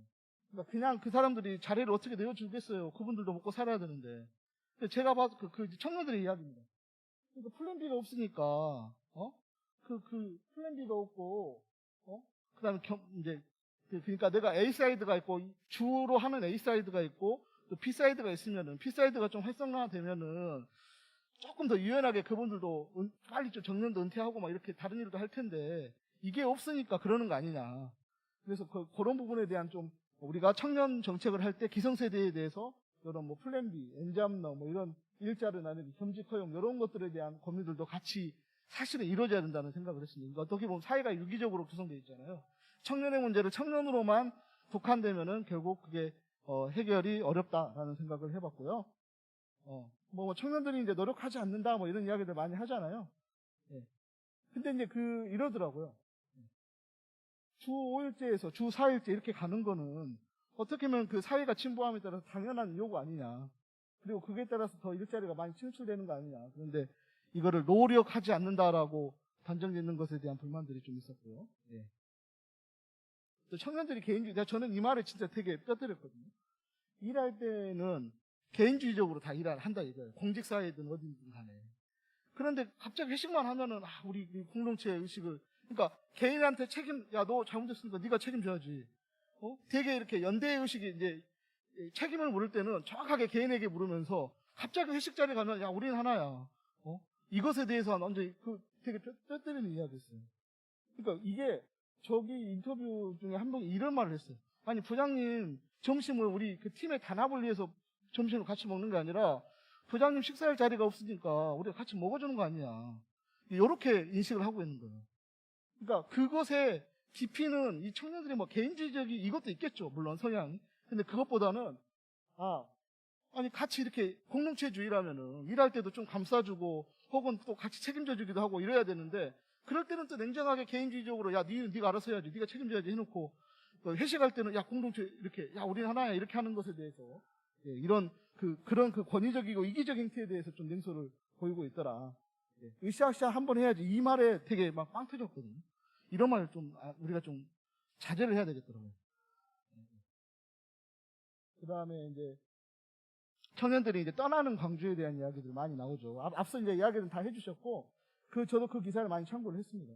근데 이제 떠나는 이유가 뭐 다른 게 있는 게 아니라, 일자리도 일자리인데 인프라 이제 정보 습득이나 네트워킹의 어떤 차이에서 오는 것들도 있고, 실제로 광주에 사는 청년, 서울로 떠나는 청년에 대한 이미지 조사를 했더니, 광주에 남는 청년은 안정성, 내가 좀 뒤처져 있다. 광주에 아까 남는다 말을 하면 안 된다고 그랬는데 제가 이제 쓰겠습니다. 일단 광주에 사는 청년들에 대해서는 내가 B급 인재인 거 아니야? 나는 이제 B급이야. 왜냐하면 서울로 못 갔기 때문에. 나는 그냥 되게 안정만 추구하는 사람이야. 발전을 좀 추구하지 않는 사람이야. 이런 이미지를 스스로도 갖고 있는 것이고, 서울로 가면은 쟤는 되게 좀 뭔가 이렇게 진취적이고 뭔가 도전해보는 친구고 뭔가 좀 똑똑한 친구인가 보다. 라는 이미지들을 서로 청년들도 이렇게 좀 갖고 있는 것 같더라고요. 이런 것들을 어떻게 해결할까? 실제로 그런 현상들이 있더라도 지역에도 이제 그런 창의적이고 주체적인 그런 움직임들이 일어날 수 있도록 우리가 돕는 게 중요할 것 같고요. 예. 그러니까 이 친구가 그랬어요. 광주형 어떤 친구가 이랬어요. 광주형 일자리 좋은데 저는 거기 가기 싫거든요. 저는 창의적 일자리가 있었으면 좋겠거든요. 그러니까 중소기업 되게 일자리 박람회에 매칭을 많이 해주는데 청년들이 자기 주도적으로 내가 원하는 일자리를 소개해 주는 게 아니라 야 여기 좋은 일자리니까 가 이렇게 이제 하는 거예요. 옛날에는 통했는데 그게 지금 안 통한다는 거예요. 이제 1인 연구소 이렇게 전문가분을 만났어요. 근데 이제 우리가 보통 스웨덴의 말매 이야기를 많이 하잖아요. 근데 거기 시장이 그랬대요. 어떻게 이런 정책을 쇠퇴한 조선소를 이런 식으로 일자리를 IT로 바꾸려고 그렇게 정책 전환을 했냐라고 했더니 아니 내가 한 게 아니라 청년들이 이런 일자리를 원하고 이런 것들의 움직임이 있길래 난 그걸 그냥 지원해 줬을 뿐이야. 그러니까 이렇게 됐네 라고 이야기를 했던 거예요. 그러니까 저희가 지금 무슨 일자리를 만들 때 기성세대의 눈으로 야 자동차 공장의 제조업 노동자는 최고의 안정적이고 고연봉이야. 이게 최고의 일자리야 라고 우리가 지정해주고 야 청년들 가 이렇게 하는 면에 대해서 좀 부정적으로 보시더라고요. 물론 이제 그 양면이 있으니까 저희 이런 면도 있다고 이렇게 봐주시기 바랍니다. 그래서 어떤 일자리를 만들 때 청년들이 위에서 뭔가를 이렇게 꽉 정형화해서 이런 일자리를 만들어내려는 것보다 지금 우리 청년들이 원하는 그런 일자리가 무엇이고 뭘 하고 싶어 하는지 이제 그것에 맞춰서 일자리 정책을 펴는 것도 중요하겠다라는 생각을 해봤습니다. 이제 노잼도시 이야기는 정말 할 이야기가 많죠. 근데 제가 그제 이렇게 40, 50대, 50대 이렇게 오피니언 리더분들 자리에서 이야기를 했더니 그러더라고요. 광주가 노잼이야? 광주가 얼마나 재밌는데. 이렇게 말씀하시더라고요. 대체나 저는 살기 좋거든요. 이렇게 아름답고, 그분들이 하신 말이 똑같아요. 이렇게 걷기 좋고, 맛있는 데 많고, 여행하기 좋은 데가 어디가 있다고 이렇게 말씀하시더라고요. 네, 그것도 맞는 말씀입니다. 그런데 문제는 뭐냐면은 도시의 재미라는 것을 만들어내는 정책 결정 과정이 있거든요. 도시의 재미를 어떻게 만들어낼 것이냐 하면은 보통 그렇잖아요. 저기 우리 랜드마크 하나 만들자. 뭐 어쩌자 이렇게 말을 하잖아요. 도시의 재미를 만들어내는 정책을 누가 만드냐 이거죠. 그게 보통 40대, 50대 기득권을 가진 남성들이 재밌다고 생각한 걸 만들어내는 거예요. 예. 근데 그거에 재미라는 거, 여기 계신 분도 그렇지만은 재미라는 게 얼마나 다양합니까? 각자가 다 재밌는 게 다르거든요. 그러면 우리가 도시의 재미라는 걸 구성할 때 그 재미를 결정하는 결정권자들을 다양하게 만들어내는 것이 되게 이 재미있는 도시를 만드는데 되게 중요하다고 생각합니다. 그런데 지금은 청년 도시의 재미를 만들어내는 데 있어서 청년이 소외되어 있는 거죠. 예. 그리고 또 이것도 있습니다. 그래서 이제 주체의 다양성을 확보하라는 말을 했고요. 그다음에 저희가 교육을 받을 때 사실 교육의 문제도 있는 것 같아요. 뭐냐면은 우리가 교육을 할 때 어려서부터 서울에 뭐가 있고 서울 중심으로 이렇게 포커싱이 돼 있잖아요. 이 지역에 사는 재미에 대해서 한 번도 저희가 가르쳐 준 적이 없어요. 우리 주변에 이 푸른 길이 얼마나 좋은 어떤 의미를 갖고 있고 우등산이 어떤 의미를 갖고 있고 이제 요즘에는 조금 돼 있는데 그거를 이렇게 체화시키지 않은 채 그냥 오로지 지역에 있는 대중매체에 오염돼 가지고 야 그 데이트하면은 저기 이렇게 멋진 데 가가지고 이렇게 해야지 막 이런 우리가 그 데이트하면 생각나는 그런 근사한 것이라는 것에 갇혀있는 이미지들이 있잖아요. 대중매체가 이렇게 정해준. 거기에 너무 오염되다 보니까 이 로컬에서의 어떤 삶의 재미를 느끼지 못하는 측면도 있는 것 같습니다. 물론 거기에는 지역 언론의 책임이 가장 큽니다. 저 같은 사람의 책임이 가장 크죠. 왜냐면은 그것도 사실 저도 할 말은 있어요. 왜냐면은 예를 들어 충장축제가 있고 청년축제가 있잖아요. 그러면은 그 취재를 결정하는 데스크는 다 아까 말씀드렸던 40대, 50대, 이제 50대입니다. 보통. 50대 남성이에요. 그분들이 보기에는 충장축제가 100배 더 재밌어요. 야, 충장축제를 취재해. 뭐 재미도 없는 청년축제를 취재하냐. 또 두 번째, 돈이 어디로 가냐 이거죠. 충장축제에 돈이 더 들어가거든요. 그런 콘텐츠를 충장축제에만 포커싱을 맞춰서 만들게 됩니다. 그랬더니 지역에 수많은 크고 작은 재미들이 있어요. 청년들을 위한 공간들이. 근데 그것들이 잘 알려지지 않는 거죠. 이것들이 어떤 공간인지, 이곳에서 어떤 재미가 있는지를 한 번도 제대로 알려주지 않는 거예요. 지역 언론에서. 그래서 이런 언론의 역할들이 되게 중요하다고 생각을 하고, 아까 청년정책 이야기할 때도 마찬가지예요. 그 주거정책을 할 때도 거기에 보면 그런 게 나와요. 부동산에 대한 정확한 정보를 알려주는 것이 한 군데도 없는 거예요. 그러면 그런 것들을 언론에서 그런 지식 콘텐츠를 만들어내는 역할을 해야 되는데 그걸 못하고 있는 거죠. 그런 것에 대한 반성도 같이 하게 됐고요. 근데 본질은 어느 곳에나 즐겁게 살 수 있는 도시가 중요하다고 생각을 하고요. 그 다음에 마지막으로 네, 잘 안 되는데 그 정책을 이겁니다.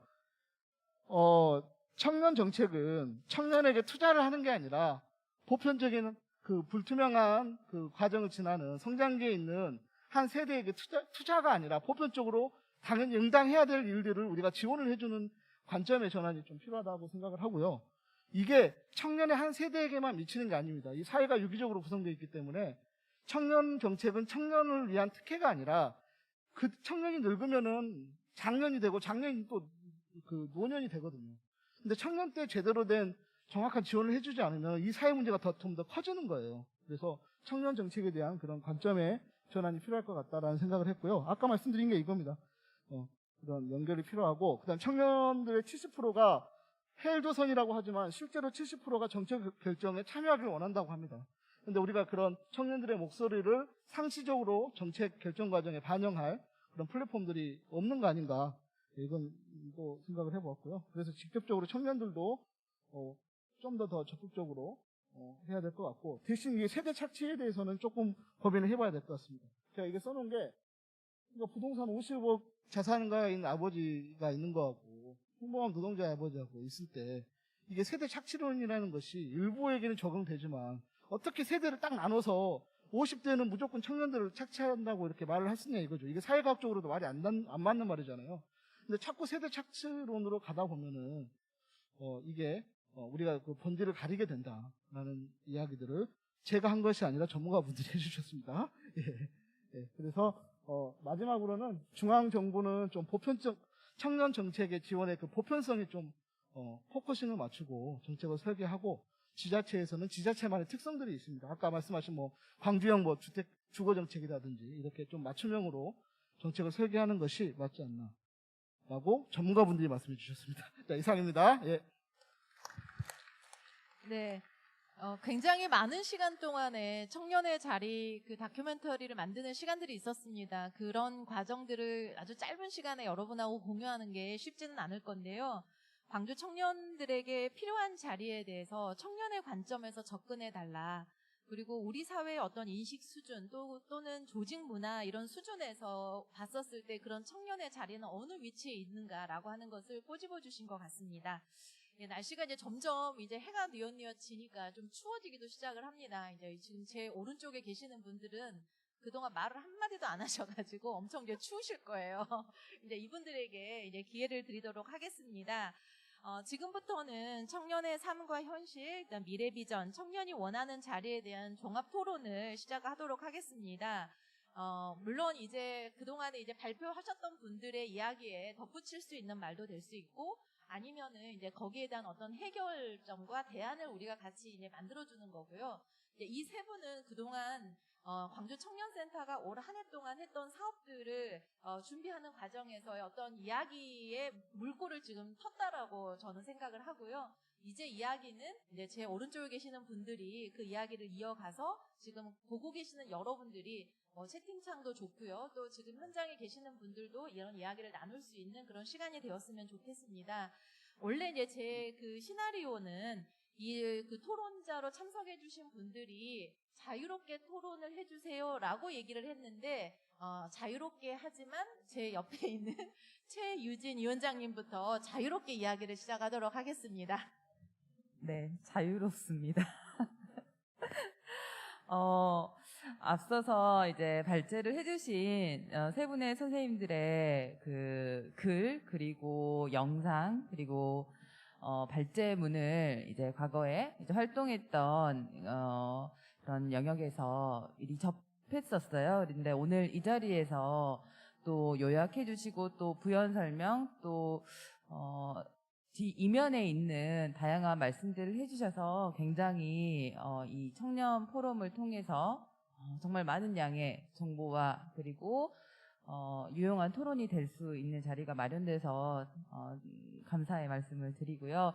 소개 좀 드리겠습니다. 저는 광주시에 이제 광주 청년들의 자립을 돕기 위한 TF위원회가 있는데 그곳에서 위원장 역할을 운 좋게 맡게 되어서 그런 활동을 광주 일경험 드림이라든지 드림 사업이 시작된 이후에 한 3, 4년 정도 좀 참여를 했다가 그리고 또 우연한 기회에 또 좋은 자리가 마련이 돼서 광주 청년센터에서 응원위원회 활동을 좀 하고 있습니다. 그리고 저의 그 본캐는 사회적 경제 부문에서 일을 하고 있습니다. 사회적 가치를 추구하는 기업들의 활동들을 돕고 있는 영역에서 하고 있는데요. 사실 일자리비라고 해서 그리고 우리가 지금 현재 일자리라고 많이 이야기를 해서 이게 경제 이야기인가라고 하두가 이제 주제가 그렇게 생각될 수도 있겠지만 저는 사실 이 청년의 문제는 일자리도 경제의 또 효율성의 논리도 아니고 사실 가치의 문제 아닌가 좀 이런 생각이 들었습니다. 다양한 일자리를 생산해내는 정책들이나 혹은 저도 직접 그런 사업에 참여를 하면서 왜 일자리가 아니라 일을 만들고 있지라는 그런 좀 생각이 들었습니다. 실제 청년들에게 효능감이 높은 정책들을 생산을 하거나 혹은 참여할 수 있는 기회, 아까 이제 발제자분께서도 말씀해 주셨지만 청년들이 참여할 수 있는 영역과 그러한 기회의 장은 정말 과하리만큼 넓어져도 괜찮다라고 생각하고 있습니다. 그래서 아마 2, 3년 전에 광주가 청년도시 광주라는 캐치프레이즈를 걸고 좀 활동을 그렇게 정책을 펼쳐온 것으로 알고 있는데 사실 그러한 이미지에 걸맞는 만큼의 지금 뭐 그런 도시는 아니라고 좀 생각을 하고 있고요. 그렇기 때문에 청년들이 같이 한 넓은 운동장에서 뛰놀 수 있는 기회의 평등을 만들 수 있는 그런 도시가 좀 돼야 되지 않나라는 생각이 듭니다. 그래서 제가 광주형 일자리, 청년 일자리 이런 것들 논의를 하면서 사실은 이 공동선을 추구하려는 지역사회 내 문화가 형성되지 않는다면은 그게 실제 실현되기도 어렵고, 그리고 조직 문화 속에서도 이런 것들을 침묵하거나 혹은 보이지만 보이지 않는 척하는 그런 문화들이 팽배해질 수밖에 없다라는 그런 좀 비판을 좀 하게 되었습니다. 오늘도 아마 이제 대선 주자분들이나 혹은 이제 유력 정치인 분들께서도 청년 정책, 그리고 어떻게 하면 지방을 다시 소멸하지 않고 부각을 시키고 지방의 활성화를, 그리고 다시 인구 증가를 늘릴 것인가에 대한 여러 공약들이 쏟아져 나오고 있는데요. 사실 그것들을 실행하기 위한 행정적 혹은 법률적인 절차들도 녹록치만은 않을 것 같습니다. 저는 여기서 또 이 방송을 시청하고 계시거나 아니면 향후에 우연한 기회라도 보실 기회가 있는 청년분들에게 정말 우리의 목소리를 낼 수 있는 기회와 자리가 있다면은 주춤하지 마시고 바로바로 참여하자. 그리고 우리의 당사자성을 발휘하고 지금보다 더 나은 미래, 머물고 싶은 광주가 될 수 있도록, 머물고 싶은 나의 지역, 이곳이 될 수 있도록 만들기 위해 한번 동참하자라고 말씀을 드리고 싶습니다. 저도 내년에는 이제 40이 되게 돼서 청년의 나이를 좀 벗어나는 그런 범주에 들게 되는데요. 모르겠습니다. 아까 이제 발제자님 말씀해 주셨는데 진짜 지금 현재 정책을 결정하거나 혹은 재밌어 하는 예산이나 혹은 그것들을 집행하기 위한 권력을 가지신 분들이 대다수의 남성 또는 또 40, 50대 있는 범주에 또 약간 이제 동의를 하는 편인데요. 우스갯소리지만 공공에서 어떤 정책이나 또 실행하기 위한 프로그램들이 기획할 때 50대 분들 남성들이 재밌다고 한 것은 일단은 제껴두고 해라 라는 말도, 그래야 이제 성공한다, 유튜브 컨텐츠가 됐든 뭐 그런 말씀도 하시던데요. 정말 좀 우리 청년들의 말에 경청하고 귀 기울이는 자세에 정말 우리 기득권 세대들이 많이 좀 개혁까지 좀 과한 말일 수 있겠지만 그래야 된다라고 좀 생각을 하고요.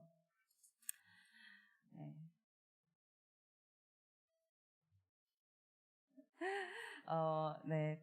시간이 많이 없죠. 네. 빨리 드리겠습니다. 이제 예전에 한번 광주형에 관련된 그 토론에 참여를 하면서 생각이 들었었던 건데요. 과연 우리 시대가, 우리 이 지역이 값싼 청년 노동자의 목숨값으로 돌아가는 사회가 과연 건강한 건가라는 고민을 좀 하게 되었습니다. 그래서 누군가의 희생이 아닌 온전하게 건강한 사회로 돌아갈 수 있는 그러한 저변들을 우리 모두 함께 좀 만들어갔으면 좋겠고, 어느 자리에서든 어느 공간에서든 정말 자유롭게 또 목소리 낼 수 있는 그런 정말 청년도시가 되었으면 좋겠습니다. 부족한 토론을 마치도록 하겠습니다. 감사합니다. 네, 감사합니다. 그럼 토론은 좀 더 이어가게 할게요. 자유롭게 순서대로 하시는 거죠? 네, 그러면 이소라 위원장님이 다음 토론 진행해 주시겠습니다. 네, 안녕하세요. 저는 민달팽이 유니온에서 활동하고 있는 김소라라고 합니다. 활동명은 지수라고 사용을 하고 있어서 지수라고 불러주시면 좋겠습니다. 일단 민달팽이 유니온은요, 다들 이제 달팽이 아시잖아요. 이제 등에다가 집을 달고 사는 달팽이가 있는데 그 집이 없는 달팽이를 민달팽이라고 합니다. 그 모습이 마치 청년들이 처해 있는 어떤 주거 문제의 가장 이제 대표적인 모습과 같다라고 하면서 청년들이 본인들이 겪고 있는 이 주거 문제, 개인이 다 책임지고 개인이 노력으로 벗어나야 하는 문제가 아니라 사회가 같이 해결해야 하는 부분들이 있기 때문에 이걸 좀 함께 힘을 모아서 바꿔보자라고 하면서 만든 청년 당사자 연대고요. 이번 연도로 10년 차가 되었다고 합니다. 근데 이제 저희들끼리 그런 얘기를 해요. 10년 동안 민달팽이가 청년주거 이야기했지만 정말로 자기 삶이 바뀌었다고 느끼는 청년들이 얼마나 있을까라는 것들을 좀 돌아보면서 앞으로도 더 많은 청년들과 더 많은 그 주거 문제의 현실들을 같이 다뤄야겠다라는 이야기들을 나누고 있습니다. 그런 연장선상에서 오늘 이 자리에 초대해 주셔서 같이 토론을 나누게끔 자리 마련해 주신 분들께 정말 감사의 인사를 드리고요. 그리고 저는 쭉 발제를 들으면서 되게 좀 놀랐던 지점들이 뭐냐면, 저는 사실 이제 막 서울 뭐 강남 이런 데 가면은 거기서 이제 들리는 얘기들은 그런 겁니다. 집은 사는 것, 그러니까 바잉하는 것 아니다 라고 하면서, 리빙하는 사는 것도 아니다 라고 하면서 하는 말이 받는 것이다 라고 얘기를 해요. 부모로부터 받는 것이라고 얘기를 하는데 솔직히 와닿으시죠? 무슨 느낌인지 아시겠죠? 근데 이제 그런 되게 조롱 섞인 그런 농담들을 듣다가 여기에 와서 집을 투기 수단이 아니라 사람이 살아가는 공간으로서 우리는 바라보고 싶다. 그걸 보장할 수 있도록 사회가 역할해야 한다. 라고 함께 이야기를 해주시는 분들을 만나서 저는 너무너무 반갑습니다. 사실 이런 이야기들이 이렇게 함께 어떤 테이블 위에 올라오는 것 자체가 저는 사실 쉬운 일이 아니었다고도 많이 생각해요. 워낙 이제 언론이나 주요 이제 어떤 흐름들은 이제 투기에 대한 어떤 집중이라든가 뭐 연끌로 사실 청년들을 좀 호도하는 것이 있고, 근데 저는 그렇게 호도하는 그런 흐름 속에서 내몰리는 청년들도 분명히 있다고 생각을 합니다. 하지만 모두 본질은 알고 있죠. 집은 집다워야 하고, 집은 이제 그 설문조사를, 실태조사를 굉장히 열심히 해주셨는데 그 결과에서도 다 나오는 것 같아요. 그러니까 사적인 공간으로서 집이 유의미해야 하는데 방음 안 되고 비 새고 물 새고 뭐 이러면은 사실 그게 집답지 못한 거 아닙니까? 그런 거라든가, 그리고 이제 꾸밀 수 있는 자기만의 공간이라고 얘기하는데 저는 이게 되게 모든 사람의 되게 본능적인 욕구라고 생각하거든요. 내 자아를 내가 거주하고 있는 이 공간에 표현할 수 있다는 것 자체가 굉장히 귀중한 경험이고, 그랬을 때 경제적 이유 때문에 독립 자체를 못하고 개인의 공간을 전혀 보장받지 못하고 있다고 하면 그것 또한 사실 집에 대한 문제로 같이 바라봐야 하는데, 사실 이런 얘기들은 너무 말랑말랑하기도 하고 어떤 의미에선 추상적인 것처럼 느껴지기도 해서 그런지 사실 집에 대한 얘기들은 부동산 대책 말고는 크게 다뤄지는 것들이 많이 없습니다. 그래서 그런 것들이 늘 아쉬운데요. 왜냐하면 부동산 대책만으로 얘기하다 보면 사실 이미 어느 정도 자산을 가진 자들을 중심으로 사실 사고를 할 수밖에 없습니다. 실제로 이제 그 자산 불평등에 대해서도 게임에 비유해 주시면서 같이 얘기 주셨다고 저는 좀 느끼는데요. 그 실태조사 결과를 보면 자가 소유를 하고 계시는 청년분들도 꽤나 있으십니다. 그리고 지금 이제 무상이든 전월세든 세를 들어서 살고 계시는 청년분들도 꽤나 계시는데, 이와 연관해가지고 가족으로부터 지원을 받는 청년들이 91.6%라고 얘기 주셨잖아요. 근데 이게 최근에 그 국무조정실에서 청년정책조정위원회를 통해서 전국 청년 1000명을 대상으로 이제 조사한 결과가 있는데요. 여기서는 자가를 소유하고 있는 사람일수록 가족으로부터 지원을 많이 받는다는 그 통계가 나왔습니다. 그러니까 이게 세대 안에서의 그런 불평등 문제도 있기 때문에 이거를 단순히 어떤 뭐 집을 마련하는 과정 자체만을 이제 집중해서 보기에는 너무 많은 불평등을 그냥 생략시키는 경향이 생긴다는 거죠. 그래서 만약에 추후에 좀 더 이야기를 나눌 수 있다고 하면 이게 자가 마련을 했든 아니면 지금 세를 들어 살고 있든 추후에 집을 마련할 계획이 있든 그거에 대해서 좀 그 경제적인 수준을 기준으로도 좀 더 자세히 교차해서 볼 필요가 있다, 이런 생각이 좀 듭니다. 그리고 제가 이 광주 청년들의 주거 실태조사 과정에서 그 이제 고민됐던 것들이 있어가지고 광주시에서 이제 정리하고 있는 통계조사들을 좀 본 것들이 있습니다. 광주 같은 경우에는 이제 청년 인구들이 계속 줄고 있다는 것들을 같이 보여주시기도 했는데 실제로 그렇기도 하고, 근데 반면에 주택가격이 굉장히 많이 상승을 하고 있어요. 근데 상승을 하고 있는 과정에서 신축 아파트들이 지어지고 있는 규모와 속도가 이제 굉장히 빠른 것도 있고요. 재개발도 이제 계속 동부나 뭐 북부나 이런 동네에서 계속 계획이 되고 이제 진행이 되고 하는 것들도 있는데, 그 과정에서 10년 동안 아파트 매매 가격이 광주 같은 경우에 거의 40% 가까이 올랐습니다. 근데 그 매매 가격보다 전세가가 더 대폭 상승을 하고 있어요. 그래서 제가 본 것으로는 전세 가격만 한 45% 정도가 광주에서만 오르고 있다고 합니다. 인구는 줄고 있는데 주택 가격은 늘고 있고 계속해서 아파트들은 더 많이 공급되고 있는 상황에서 그럼에도 불구하고 왜 청년들은 내가 살고 있는 집이 열악하다고 너무 좁고 너무 부족하다고 그리고 내가 이런 집에서 계속 사는 것이 여기에서 미래를 꿈꾸기가 쉽지 않다고 얘기하게 되는 걸까 이런 것들을 좀 돌아봐야 한다는 생각을 저희는 좀 하게 됩니다. 그랬을 때 광주 같은 경우에 이제 교육의 도시라고 볼 수 있을 만큼 저는 되게 많은 교육 어떤 이제 기관이라든가 대학이나 이런 것들이 있다고 보는데 사실 기숙사 수용률이 높은 곳은 아닌 곳들이 꽤나 많기도 하고요. 그렇다고 하면은 타지에서 온 청년들은 이제 주변의 원룸가에 거주하게 되는데 보통 이제 일본이나 어떤 대학교 같은 경우에는 기숙사에 거주하지 않게 되는 청년들을 지원해주는 주거 관련된 센터를 대학 내에서 운영하기도 합니다. 근데 이제 그런 시스템이 대학 안에서 일단 없다면 그래도 지자체 차원에서 한번 시도해볼 수 있는 것은 있지 않을까 이런 생각이 들기도 하고요. 아까 얘기 주신 것처럼 사실 임대차 계약 맺을 때 공인중개사랑 어떻게 소통해야 하는지조차를 모르는 청년들이 정말 많거든요. 그거를 저희가 이제 교육하거나 상담을 다니고 있는데 민달팽이 유니온이 10년 동안 했지만 되게 작고 소중합니다. 그래서 전국에서 상시적인 교육을 하고 있지는 못해요. 그래서 이런 빈 부분들을 지자체가 좀 더 역할을 해볼 수는 없을까 이런 고민들이 좀 있습니다. 그랬을 때 저는 사실 이 어떤 정보 접근성이 낮은 것이라든가 좋은 집에 내가 접근하지 못하는 이런 문제들이 사실 주거에서만 벌어지는 게 아니라 아까 발표 주시면서도 인프라 얘기를 주셨는데요. 저는 이런 부분들에서 사실 서울보다 광주가 그리고 그 어떤 도시보다 광주가 더 우선해서 해볼 수 있는 시도들이 분명히 있지 않을까 하는 생각이 듭니다. 저희들끼리 이제 서울에 좀 거주하시는 회원들이랑 하는 얘기는 서울은 이미 답이 없어 이런 얘기를 합니다. 그래서 이제 아까 얘기해 주시면서 노잼도시 광주 얘기해 주셨는데 어딘가에는 노답도시도 조금 있다는 거를 생각해 주시면서 광주를 좀 더 희망차게 이야기 나눠보면 좋겠다라는 생각을 좀 하는데요. 일단 저는 광주가 기본기를 다질 수 있는 그런 대한민국의 첫 번째 도시가 되면 좋겠다라는 생각을 좀 합니다. 사실 계속 발표에서 얘기해 주시는 것들이요. 그러니까 모든 인간이면 보편적으로 누리고자 하는 권리를 지켜줄 수 있는 도시를 아직 이 사회에는 만나본 적이 없는 거예요. 그러니까 일할 만한 일자리가 있어야 되는데 노동권을 침해하는 일자리가 한국 사회에서 그동안 너무 많았었고 주거권을 보장해주는 집이 보편적으로 있어야 되는데 원룸 뭐 그냥 팔 뻗으면 양쪽 벽이 닿는 그런 고시원들이 계속해서 늘고 있는 상황에서 주거권을 보장받을 수 있는 도시가 마련되어 있지 못하다고 저희는 좀 생각을 하거든요.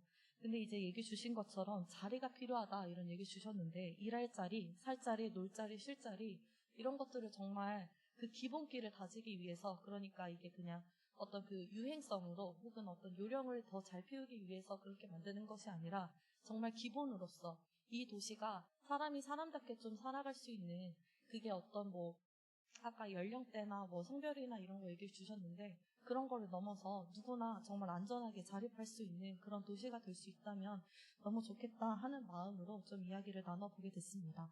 그랬을 때 좀 그 예시로 드려보고 싶은 게 광주에서도 그 이제 임대주택을 좀 짓게 된다고 들었어요. 청년들을 대상으로 하는 임대주택을 시도해 가신다고 이제 이야기를 들었는데 저희가 민달팽이 유니온도 있는데요. 민달팽이 주택협동조합이라는 곳이 있습니다.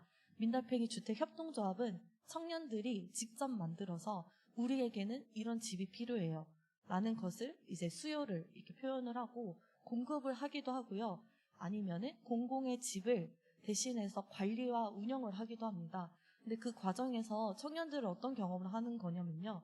내가 집을 부모로부터 증여받지 않더라도 집을 되게 주체적으로 내 집처럼 돌보고 관리하고 이 안에서 더 나아가면은 커뮤니티 같은 것들까지도 더 건강하게 고민해 볼 수 있는 장이 마련이 되는데 그것들을 청년들이 충분히 당사자성을 가지고서 주체적으로 펼칠 수 있는 거예요. 그래서 이런 시도들이 광주에서도 좀 더 이제 잘 지원되어서 그런 시도들을 청년들이 좀 더 자발적으로 해 나갈 수 있다면 좋겠다라는 생각을 좀 해봤습니다. 사실 집을 주체적으로 고민하고 다룬다는 것은 그것을 소유하기 전까지는 불가능한 것처럼 한국 사회는 늘 상상해왔고 그렇게 우리들의 어떤 권리를 그 제한해 왔는데요. 그게 아니라는 것들을 이미 너무 많은 분들이 이 자리에서 얘기해 주셔서 저는 너무 힘이 나기도 하고 앞으로 다음에 이제 광주에 왔을 때는 주거를 좀 더 집중해서 이제 자발적으로 다루고 있는 다양한 청년들과 만나보면 너무 좋겠다 하는 생각을 해봤습니다. 네, 토론할 기회를 주셔서 감사합니다. 네. 우리 지수님께서 광주 청년 그 주거와 관련한 이제 전반적인 얘기를 좀 해주셨는데요. 노잼 도시에서 저희들이 좀 실망했는데 답이 없는 도시도 있다고 하니 그래도 우리는 희망이 있다라는 거네요. 네, 조금만 더 재미있게 만들면 될 것 같고 이제 민달팽이 유니온의 그런 활동들이 내년에 이제 저희가 지금 이후로부터 더 광주에서 그런 경험들을 더 많이 나눌 수 있는 그런 자리를 마련해 보도록 하겠습니다.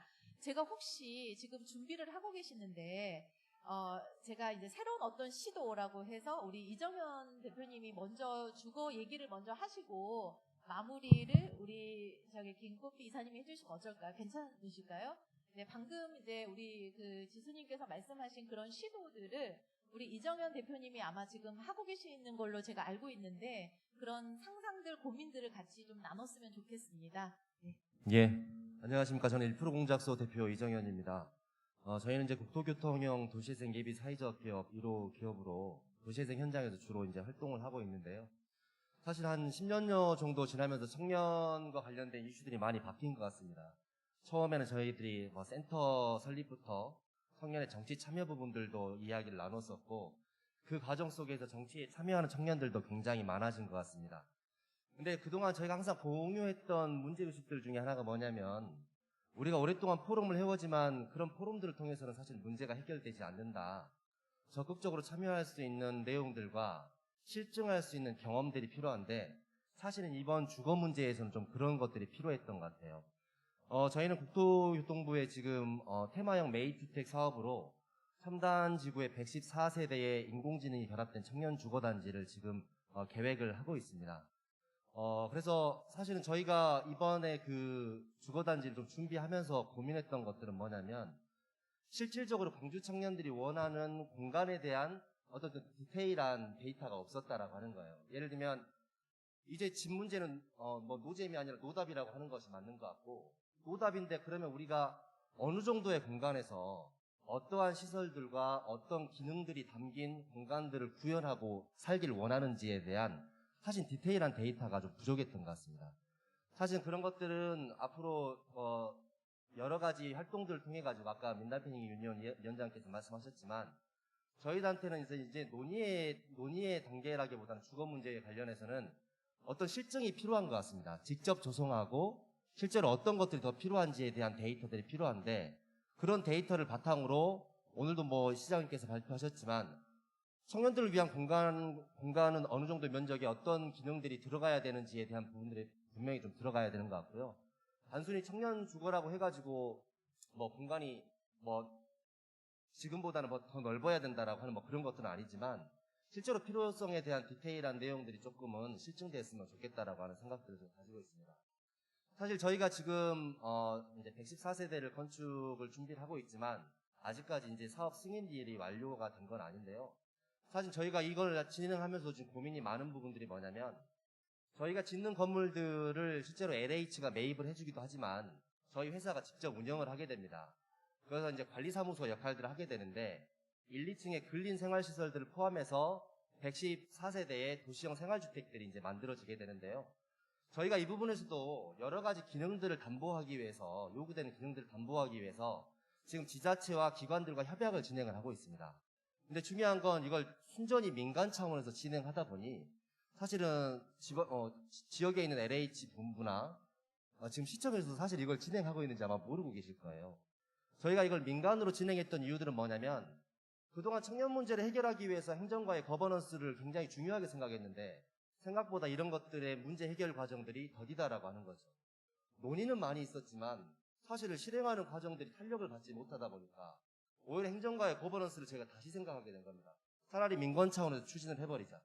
이런 것들이 가능한 구조들을 중앙정부와 얘기할 수 있고 바로 지방정부와 바로 얘기할 수 있는 사실 이 과정에서 되게 중요했던 것들이 하나의 정치력이 정확하게 필요했던 것 같습니다. 우리가 논의했던 것들을 자꾸 얘기하고 공유하는 과정들은 많이 있었을 때 이것들이 실행하는 과정 속에서는 정치력이 필요했었는데 그런 과정에서 전 청년 정치인들 정말 많이 나와서 이런 의제들에 대해서 조금 추진력을 좀 달아줬으면 좋겠고요.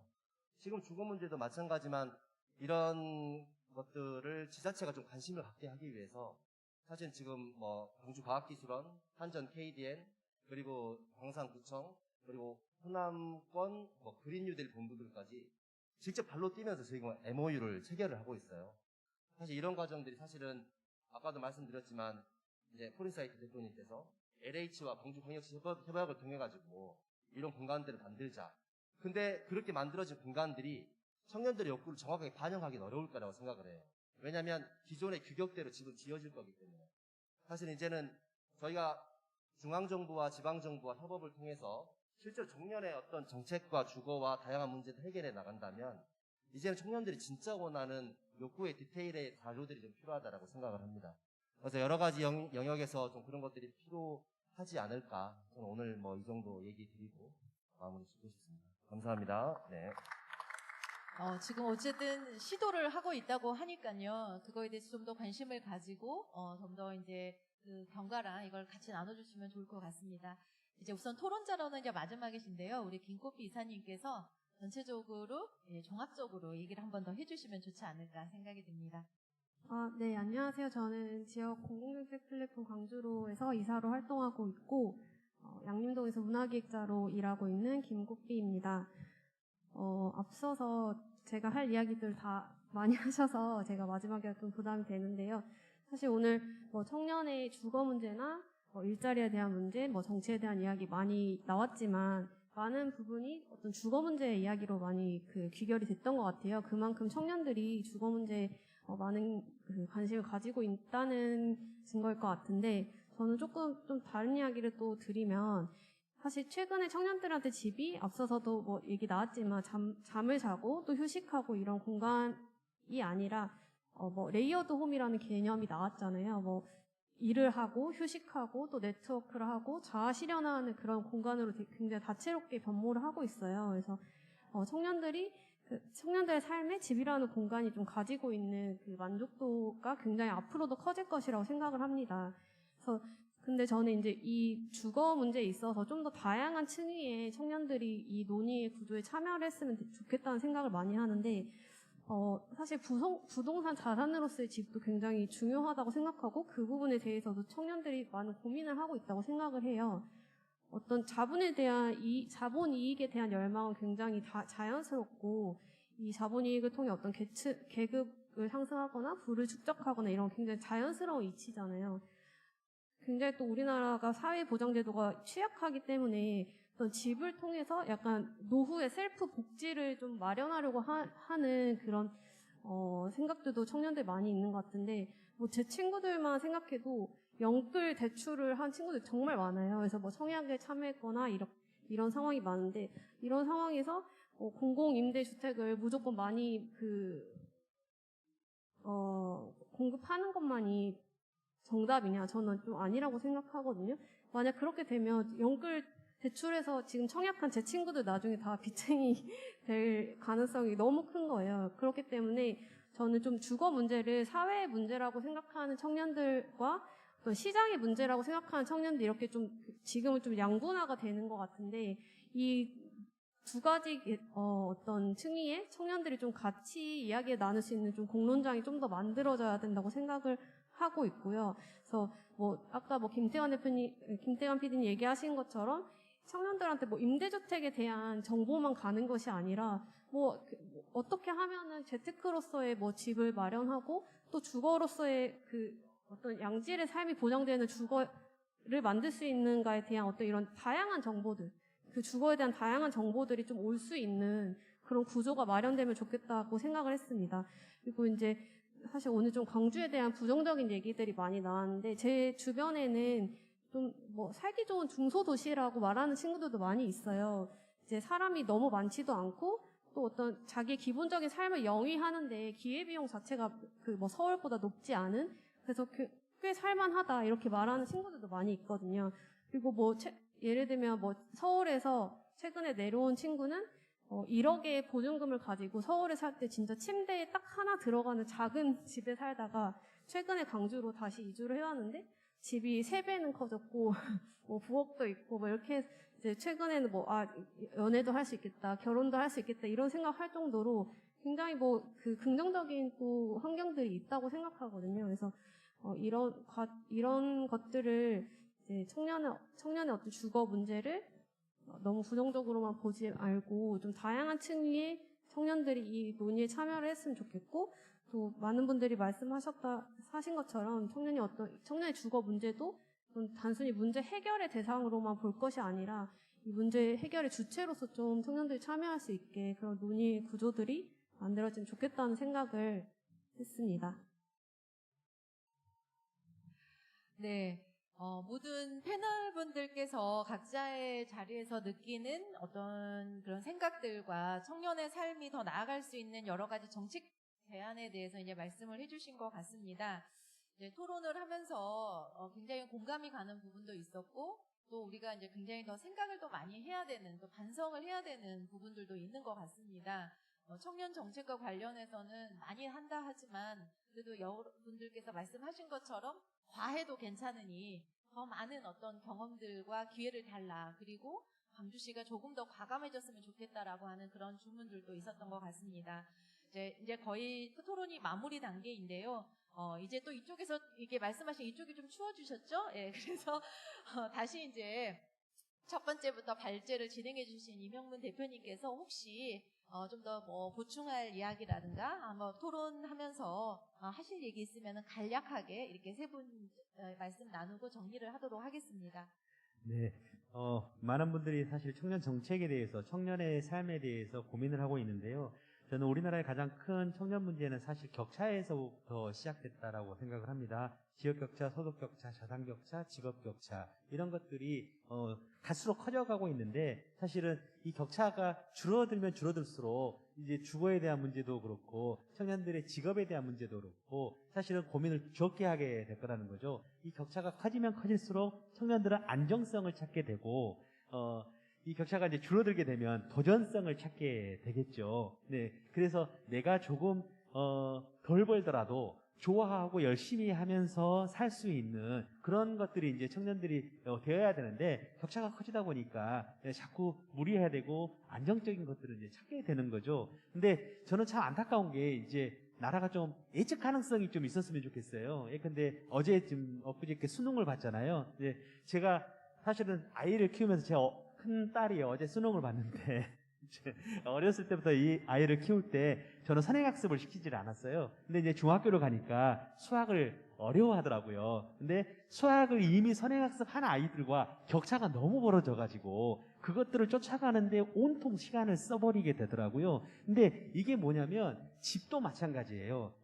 집값이 오를지 어쩔지 모르는데 청년들에게 지금 살 수 있을 만큼 지원을 해주면 청년들은 집 살 생각을 나는 안 하고 있었는데, 다른 사람들은 무리해서 집을 샀어요. 근데 그것이 자산이 됐어요. 이제 거기로부터 이제 가져오는 상대적 격달감, 이런 것들이 갈수록 커질 수밖에 없다는 거죠. 그러니까 지금은 집을 사는 것은 별로 도움이 안 돼. 너가 빚을 짓는 거야. 이제 너가 하고 싶은 일들을 네가 버는 돈으로 하면서 살아. 이렇게 예측 가능한 사회가 만들어졌을 때 비로소 주거 정책도 성공을 하게 되고 청년 정책도 성공을 할 수 있게 된다라고 저는 생각을 합니다. 이제 그런 것들을 이제 국가가 좀 만들어 줘야 되고 정치와 행정이 책임을 좀 져줘야 된다라고 저는 생각을 합니다. 이상입니다. 전 발제할 때 시간을 너무 많이 써가지고 그 죗값을 치르고자 말 짧게 하겠습니다.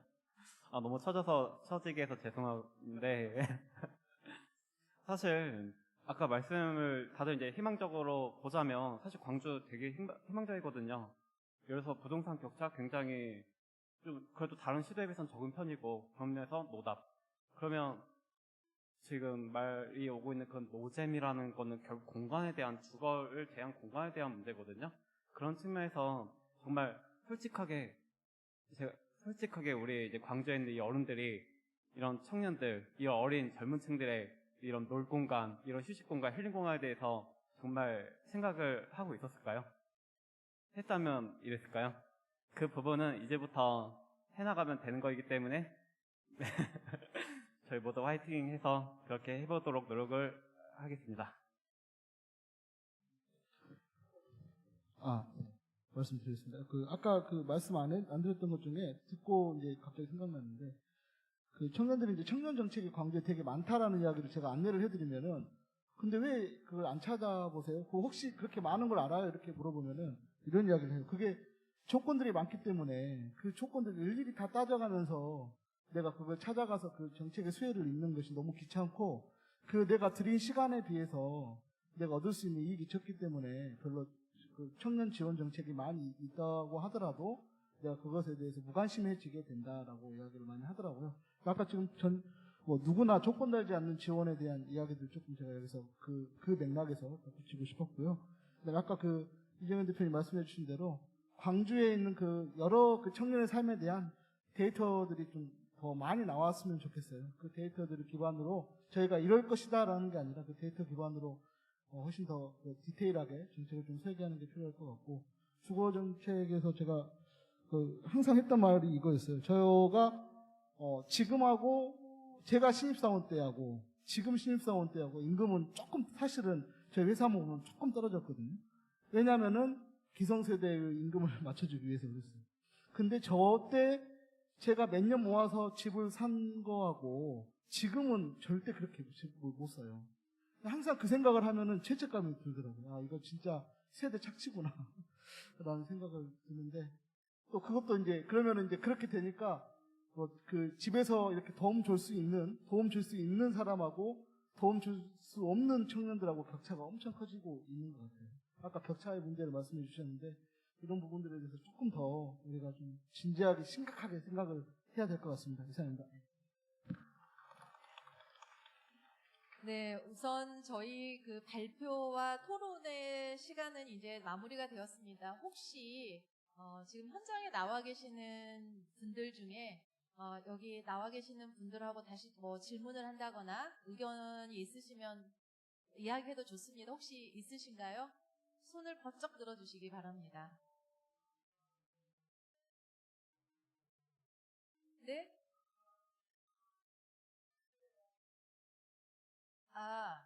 저기 앞에 계시는데 한번 말씀을 좀 나눠주시고 마이크를 저쪽으로 한번 전달해 주실 수 있겠습니까?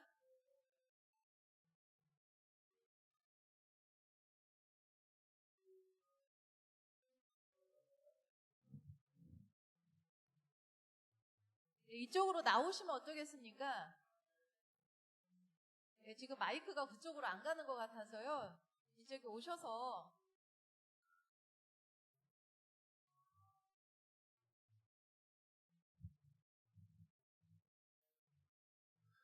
네, 안평환입니다. 뜬금없이 마이크를 이렇게 줘버리면 어떡합니까? 저는 몇 년 전에 용구임대 아파트가 공실이 한 10% 정도 됐어요. 그 공실이 있는 주택을 리모델링해갖고 청년 주거로 연결했던 그런 일이 있었습니다. 그래서 그 이야기를 하라고 간 것 같은데, 상당히 쉬운 일이 아니었습니다. 거기에 청년들이 들어올 수 있을까 하는 어려움도 있었고요. 또 하나는 주민들이 청년을 받아줄 수 있을까, 그런 여러 가지 어려움이 있었는데, 결국은 서로 이해 관계자들이 연결을 해주니까 문제 해결을 같이 했던 경험이 있었습니다. 아무튼 광주에도 지금 영구임대 아파트의 공실이 약 10% 정도 되는데, 거기 이 공간을 잘 빈집을 활용을 해서 청년들 주거로 연결하는 일을 조금 더 확대해 갔으면 좋겠다 하는 말씀 드리고 싶고, 지금 하남 시형 아파트는 50세대의 청년들이 리모델링해서 지금 들어가 있고, 각하주공이 지금 20세대가 들어가 있거든요. 근데 그 외에도 영구임대 아파트가 지금 비어있는 곳이 있으니 지방자치단체에서 좀 지원을 해가지고 또 정부가 지원을 해서 그 빈집에 청년들이 들어가서 주거를 해결할 수 있도록 좀 확대해 갔으면 좋겠다 하는 말씀을 드리고 싶습니다. 갑자기 올라오니까 토론자로 왔으면 말을 잘할 건데 참 이런 일을 처음이네요. 네, 아무튼 제 유튜브 안평한 TV에 자세히 나와 있습니다. 네, 참고해 주세요. 네. 네. 네, 깨알 같은 홍보를 하고 내려가십니다. 네, 지역, 또 청년, 주거 이런 문제를 관통하는 이 문제를 좀 해결하는 것이 쉬운 일은 아니라고 생각이 듭니다. 이제 광주시도 청년 정책 중에서 이제 그동안의 청년 일자리 정책을 좀 많이 관심을 가졌다면 이제부터는 이제 청년 주거와 관련한 본격적인 논의, 관심이 좀 더 필요할 것 같다고 생각이 들고요. 아까 계속 얘기했지만 광주가 노답 도시가 되기 전에 우리가 함께 답을 찾아가는 이제 그런 그 자리를 자주 만들어야겠다라고 하는 게 어떻게 보면 오늘 토론의 결론이지 아닌가 싶습니다. 다양한 방면에서 청년의 삶에 대한 깊은 고민과 의견을 나눠주셔서 고맙습니다. 이상으로 2021년 청년주간 청년포럼을 마치도록 하겠습니다. 오늘 자리에 참석해주신 모든 분들과 온라인으로 참여해주신 분들께 감사의 말씀을 드리면서 다음에 또 뵙도록 하겠습니다. 고맙습니다.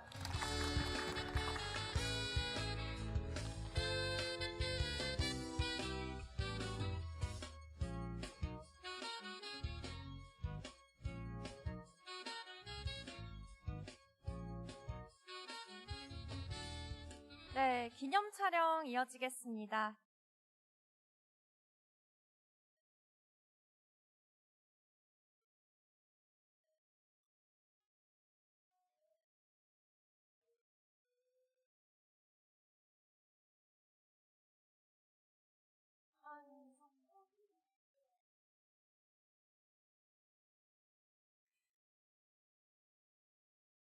네, 역시 여러분들의 박수가 필요한 것 같습니다. 여러분 큰 박수 부탁드립니다.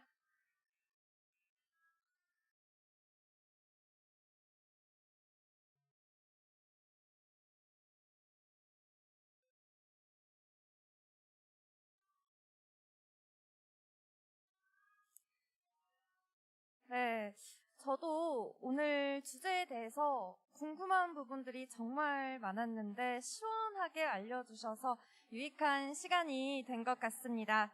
유익한 시간을 선물해주신 청년정책 포럼 참여자 여러분께 다시 한번 뜨거운 박수 부탁드립니다. 네, 실시간으로 소통해주신 분도 계시는데요. 로니닝님께서 청년 주거 실태에 대해 알 수 있어서 좋다고 해주셨습니다. 또 포럼 잘 준비해주셨다고 잘 보고 있습니다. 라고 해주셨어요. 감사합니다. 청년의 삶과 미래 비전에 대한 관심이 높아지고 있는데요. 이렇게 방금 진행한 청년 정책 포럼 자료집, 책자도 이렇게 준비되어 있습니다. 자료 보시면 정말 소장해야 되는 자료더라고요. 오셔서 유익한 자료도 챙겨가시고요. 다양한 프로그램 즐기시면 좋을 것 같습니다. 잠시 후에 이어지는 순서는 타운홀 잡쇼입니다. 다양한 분야에서 활동하시는 전문가 초청 강연인데요. 다음 프로그램도 정말 유익하고 알차게 준비했으니까요. 광주 청년TV 시청자 여러분, 조금만 기다려주세요. 잠시 후에 만나요.